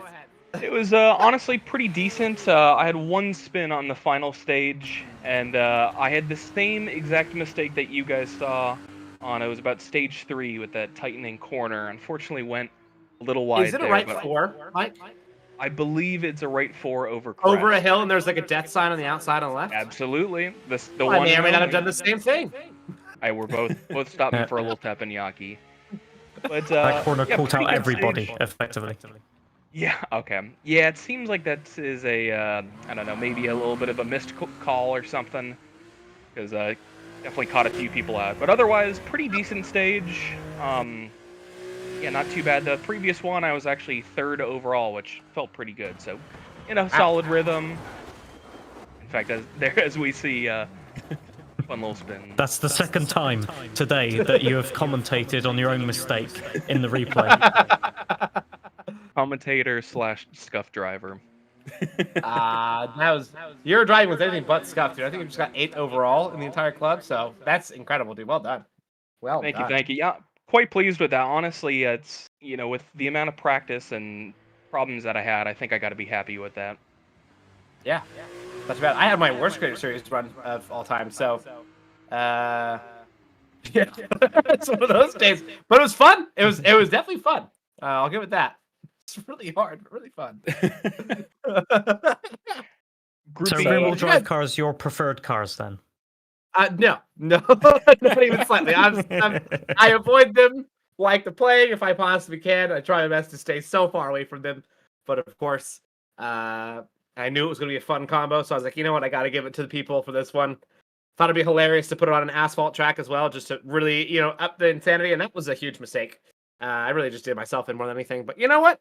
It was fun. It was a good time, and I'm glad we got to go experience the challenge. Did you guys have fun? Did you guys see a lot of doors flying off and cars jumping off cliffs and stuff like that? Few. Yeah, just a few. Some minor mistakes, just maybe a spin here and there, or 10 or 20. I'm not quite sure. I lost count, but we definitely need to inaugurate some kind of competition for best Gymkhana moment of the live stream, because there was quite a few up there. Let's put it that way. Okay, I am excited to see those. As Dirk has just crashed into the bridge. Oh, has he really? Twice into the bridge. He has indeed. I don't think he's in danger of beating your time. It's going to be quite close, actually. Yeah. This might come down to a few seconds. Let's see. Well, he'll beat me overall, for sure. He's got about 15 seconds, and I calculate he's got about 15 seconds of stage left to go. 10 seconds now. Oh, no, it's going to be in your favor, I think. Just the stage or more overall? of the stage go. I think just the stage. It's got to be, because overall he was like 3 minutes ahead of me for a little bit. So yeah, there's no chance. You have the power stage points, though. It's already confirmed. The time has elapsed now. You're right. I may get the power stage points. Okay. Hey, thank you so much for giving me a little bit of hope at the end of the day. You guys are awesome. I appreciate that. well, quickly before we let you get back to your community and stuff, Punju, what do we have in store for next week for the viewers at home and for the drivers, of course? So next week, we get back to aligning it with the real life calendar. It is Rally Italy in real life coming up this weekend, and so I said, hey, let's go ahead and let the people who are driving the club at home go ahead and compete on Rally Italy while it's actually happening, which is super fun. So we'll be in proper cars as well, in the WRC Rally 1 cars at Rally Italy Sardinia. It is a hilariously fun event. I know, Isaac, you like Rally Italy. Crazy jumps, silliness all around. If I recall correctly, Rally Italy is the one that has like the almost like rallycross stage at the beginning with like the quick hairpins down the hill. Is that correct, Isa? In one of the stages? That is, or is that Portugal? Well, I think the one you're thinking about is Estonia. With the actual rallycross track. But there is a gravel rallycross or like stadium section in Sardinia, yes. That's the one. Indeed. Yep. So that will be in a few of the stages, if I recall correctly, from when I set them up. So, yeah, I went ahead and added those in because that's, I think, one of the most fun, bits of the entire game is that little bit. So I'm really excited for Italy. I think it's a blast. Yeah, 514 brake horsepower. What could possibly go wrong? Nothing at all. It'll be great. It'll be great. Probably. Oh, amazing stuff. And again, congratulations, Bunju. Yeah, you've set your titles firmly on retaining the Creator Series crown as we head through these 8 events. I'm trying. I'm very much so trying. And yeah, we wish you the best of luck. Is there anything else to end with Bunju here? Well, all I have to say is if that's your worst performance, then the rest of us are in trouble. You're being too nice. You're being way too nice. That was Kamikaze's worst performance, and he just got 15th. So, I don't know, man. Fair point. Fair point. I think they are just fine. Amazing. Yeah. And Bunju, thank you so much for always being such a fantastic spirit and for coming to chat to us at the end. Thanks, man. Appreciate you guys. Thanks for all the comms, and I'll see you guys next week. See you next week. Adios. It's always lovely to chat to Bunju. We can put a couple of others in. I'll let you pick. Should we speak to is it I've forgotten how to pronounce his name. It was Pericles. There we go. It was told to me at the start of the stream, and it was like, don't forget how to pronounce this name. We'll pull him in and have a quick chat. Pericles, for the first time, welcome into the comms box. How did you find the rally this week? It was a lot of fun. I have to say, Group B rear-wheel drive and Rally Japan are both like my weakest rally and weakest car. So that was probably my weakest overall. But no, that was a lot of fun. I had a lot of fun with that. Where did you finish overall? I think we're just trying to catch up with where everyone ended up. I think overall I finished 99th, which is I'm happy with because I just wanted to finish under 100th. So amazing. Yeah, I think you're about halfway, top 100, midway in the split of the creators at the moment. So if you're saying that's not been a great track and great car for yourself, I look forward to seeing what you can produce next week. Thank you. It's only up from here, as they say. That's a great one. Right. And of course, Rally Italy next week. How are you looking forward to that? What are we expecting from yourself? I can't really say for sure. I have to look at what the cars are. I'm not sure. They're official WRC 1 cars. Oh, Rally 1. Rally 1. See, I tend to go with the Bug-Eye WRX. So that one I know very well. But when it gets to the Rally 1 cars or the Group B rally cars, I'm a little iffy on my abilities with them. Sometimes I feel like I do well. Other times, it's like it's throwing pasta at the wall, see what sticks, right? Fantastic. Yeah, what could go possibly wrong with some of the fastest cars in the game with hybrid boost as well, and blind crests and hairpins? Exactly. There's nothing could possibly go wrong there. Nothing at all. Amazing stuff, and well done this week. Absolutely smashed it as always. Some good points on the creator board for yourself. Either anything further for Pericles before we let him get on with the rest of his evening? Well, I just want to say that looking at your performance throughout this rally, I think if that's your weakest combo, then things are looking on the up, to be honest, because it looks like to be pretty consistent, just keeping it on the island most of the times. Everybody made their mistakes in this rally, to be fair. So I don't think there's anything to be ashamed of there, that's for sure. So I hope that the next performances are even better on your end. Thank you. I appreciate that. Amazing. Thank you so much for coming to chat, and I'm sure we'll see you again in future weeks. Yes, sir. Thank you guys very much. Thank you. Who do we pull in next? That's the question. Should we pull in B-Roy? See how the final few stages went. I feel the only times we've spoken to him is when bad things have happened so far. So we'll put him in because I think getting to the end is worth appreciating and congratulating. So B-Roy, you managed to make it to the end. How did that go for you? Me? Yes. It was that might have been honestly the roughest rally I think I've ever done. I know I said Kenya last season was the roughest rally I've ever done. I take it back. I love Japan. The the rally itself is amazing. These Group B real-world drive cars are an animal in themselves, and I never have done well in them to begin with, and coupled with the fact that my confirm button didn't work, and I did almost the entire rally on rain tires, I'll take finishing. I'll take it. That makes sense. I thought there was something up. Yeah, I thought that you had absolutely no grip from like halfway through the rally, and I was trying to think of why, but I couldn't figure it out. Not changing tires would explain that, indeed. So even more impressive. Yeah, I remember hitting confirm on every single tire change that I made. I remember selecting yes on hards. I remember selecting yes on the tires, on the wet tires. And by the end, I noticed I had them all. And then when I selected asphalt medium, the second I got on the second to last stage, the first part I was flying. I'm like, so this is what it feels like to have nice tires. This is what it feels like to actually have grip in a car. Well, at least you made it to the end, and there are some points on the board. I think that is what we have to remember going forward. Points on the board are points on the board, and heading through the rallies, that will be critical. We will honestly take that, and it is awesome to hear your voices again. It's awesome to have the Creator Series back, and I am looking forward to next week and getting out of Japan. I think Kamikaze said it best. Love the country, hate the car. We've had a few drivers share that sentiment this evening when it comes to the combination, shall we say. But no, it's been a pleasure to watch you manage to pull that car to the end and to persevere with all of your might. It's absolutely outstanding. And it was a lot of as always, thank you for coming to chat to us. Thanks for everything, guys. I'll see y'all next week. See you next week. Lovely stuff.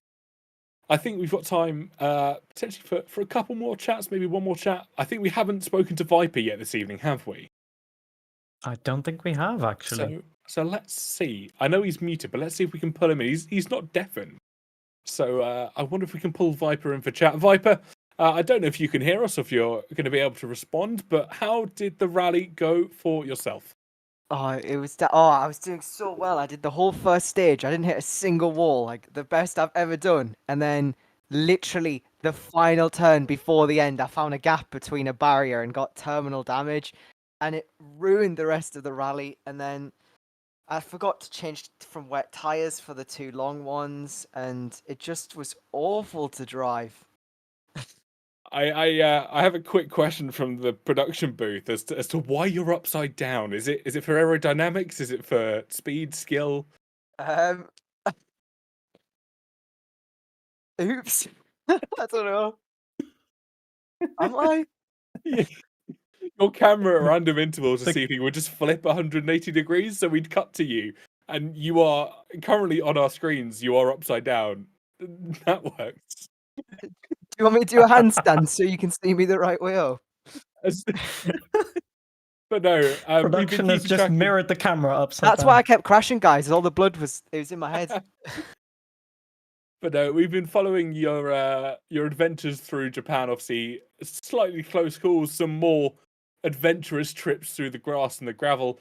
But you made it to the end, and that is what mattered. But how have you enjoyed Rally Japan? That was like my favorite one, despite all the crash. I crashed the least there as well, so like it's only uphill from here, you know. I finished 38th on one stage, and I was like so happy, and I didn't want to like continue on because I knew it wasn't going to go well from there.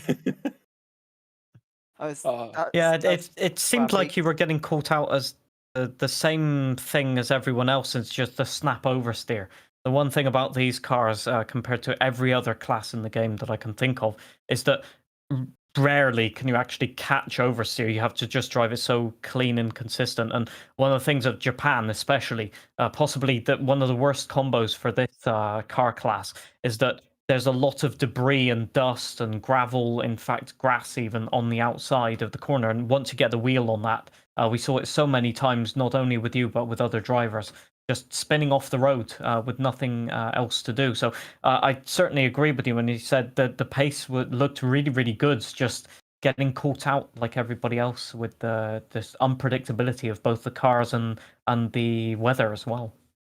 Yeah, I just pushed a little bit too hard and like one little bit, and then you just feel when you've snatched like a bit of the tire on like the dirt, and it's just gone round. Like I didn't have a clutch mapped either, so I couldn't like spin it round. So I just kept using the reset. Otherwise, there'd be like 25-point turns to get that car turned around for me. Yeah, But- there was a couple of interesting moments where I think we saw you almost Austin Powers the car between a barrier and a wall. But I mean, you got it going nonetheless. You managed to keep going in the rally, and that is what matters at the end of the day. An absolutely fantastic drive from yourself, and looking forward to next week, Rally Italy. How are you hoping for your chances there?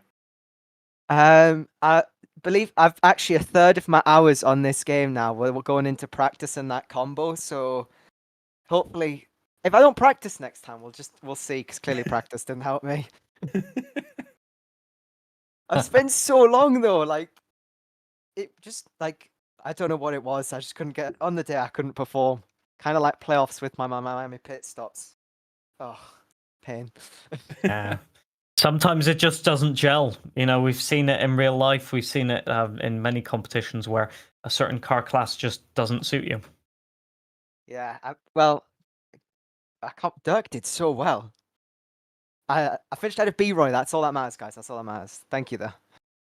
Amazing stuff. Well, we look forward to seeing you next week. It's been an absolute pleasure to chat to you. Apologies for missing you as we headed through every stage. It just always seemed the way. The minute we went to cut to you, you started the next stage. But I'm so glad we got to chat right at the end. Listen, I've got the notebook, man. I wrote all my timings down and everything. Like, I was prepared. He's well prepared. Well, Strategy next down, week forgot we'll to change the catch you. tires. So We'll catch you next week. I'm sure about that. But Hopefully. no, it's been a pleasure, and best of luck next week. thank you, guys. Thank you so much. Well, we'll get one final person in for a quick chat. We spoke to him earlier. We'll speak to him once again. It's the fantastic Dirk Chocolate. Dirk, for the final time this afternoon or this evening, welcome to the comms box. I don't think your camera's quite working, but how did you find that rally? Dude. That was the best rally. Wait, I'm on the wrong one. Let me do this. Hold on. I've been on the wrong one this whole time. Yeah, it was alright. It wasn't all that, you know. Where's Gareth? Can you hear me, Gareth? Yeah. What were you saying about you beating me earlier? I said it was possible. Uh-huh. How about me beating everyone else? How about that? I didn't think that was possible. Sorry. I'm just going to get some popcorn here. Yeah. I'm not letting Punji live this down for the foreseeable week at all. I've absolutely smoked it today, and I'm just happy, man. Yeah, you drove an absolute storm through the hills of Japan. We were watching right at the end as you were creeping ever closer to beating Punju on the power stage. I think you fell ever so short of getting those crucial power stage points, but nonetheless, an outstanding drive by yourself over the course of 8 stages. Surely on a bit of a high here. Dude, I'm just listening to house music. Just see that, oh man, bro. I've been playing rally games for a while now, and this is the first time where I've been pushed into the car to the point so much where I've been like, this is so. There were points where it went, but it was the whole time I was just on the limit. Like the rear was sliding, and I was just catching it the whole time, and it just felt good. I felt so locked in with the car this time. But the final stage was when I made the most mistakes in, because I was just trying to like push as much as possible. So I made the most mistakes in, but if I just dialed it back a tiny bit, dude, that would have been easy another minute faster. Wow, that's just finally happened. We have found a driver that likes snap oversteer. It Yeah. does exist. Same thing with like in road cars. I don't know what it is. I love oversteer. Like I'd rather me fight the car oversteer. Like, bro, last week I had the most understeery, junky car I've ever had in my life, and I hated every minute of it. I had the polar opposite today, and I loved every minute of it. So yeah, oversteer over understeer any day. Amazing stuff. And next week, Rally Italia. How are you looking forward to that one? I know that I've got a target on my back, and because of that, I'm going to put that tiny bit more practice in. And all I'm going to say is I know now that I can beat them. And I was close to beating Kamikaze at some stages, and I'm like, you know what? There's no reason why I can't do it again. So bring on next week. That's all I'm saying. Fighting talk once again. Can't wait. I'm ready for it. I'm actually so ready for it. I'm on like an adrenaline high, so I'm just ready for it. Oh, amazing stuff! And again, just congratulations on a fantastic drive this week. We look forward to seeing you next week. And Appreciate it. yeah, and any final words from yourself to the broadcast? We know what happened there. I'm looking forward to watching this back. I think I like everyone likes to watch themselves back. I'm really looking forward to watching this back, and I'm just loving. Oh, also, one final thing. We hit 2K members in like the club. Like, what the hell's going on? I was about to swear then.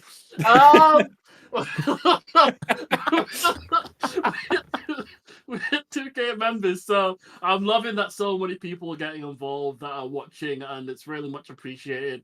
Hopefully we can like just keep giving like these enjoyable events and like wild stages for people to really enjoy the game for what it can offer. So yeah, thank you for everyone that's been taking part and that's watching. So yeah, thank you very much for that. Amazing stuff. And yeah, thank you so much. Thanks for coming to chat to us, and I'm sure we'll see you next week, Dirk. Beautiful. We'll see you guys soon. See you soon. Amazing stuff from all of our content creators there. This is the final standings, I believe, after all 8 stages. You can catch up with it yourself on RaceNet. Of course, you can sign up to the club on RaceNet as well. It's under partnered clubs under WRC. Go get involved. We're on 2,132 members. There's the name of it. EA Creator Series. Completely crossplay. All of the assists are enabled as well. And I can guarantee myself and Gareth, Gareth you can't really hear at the moment, but myself you can definitely see, we won't be as quick as some of the guys that race this evening, so you have a chance of beating us. Maybe not Isa, though. He's a little bit quicker than all of us. There we go. Gareth Allen, you can see at the bottom of the screen there. But no, amazing rally here in Japan. Isa, thank you so much for joining. Your insight, as always, has been invaluable. If they want to go find out more about yourself, where can they do so? Oh, they can find out everything at Is Amusing on all of the social medias and all of that. Important point to note as well, if you think that you can do better than the drivers which we've seen today, there's still time to do this club. There's about 8 hours remaining, if I am correct. So get your times in now. There's always an opportunity, if not next week. Make sure to have your times on the leaderboard to show the drivers how it's done, put it that way. Exactly that. Go put a competitive time on the board. There's loads of time still available, and there is a new rally each week for the next 5 or so weeks. If you want to go follow the Creator Series on any social media platform, it is all above our heads: YouTube, Instagram, X, and TikTok. Of course, there's highlights, clips, and of course the live streams on there as well. If you're watching on the EA WRC official YouTube channel, thank you so much for tuning in and joining us. We'll be back on your screens same time next week on a Monday evening for the Creator Series. If you're watching on any of the Creator Series channels, we will see you on Friday evening when the F2 Creator Series returns, followed by F1 on Saturday evening, and that is where all your favourite content creators will go head-to-head in Formula 2 and Formula 1 cars. If you want to follow myself, TK, I'm at the Mousemeister on every single social media you can imagine. But for now, here in the commentary box, we are signing off. It is good night and God bless, and we will see you very soon. Good night.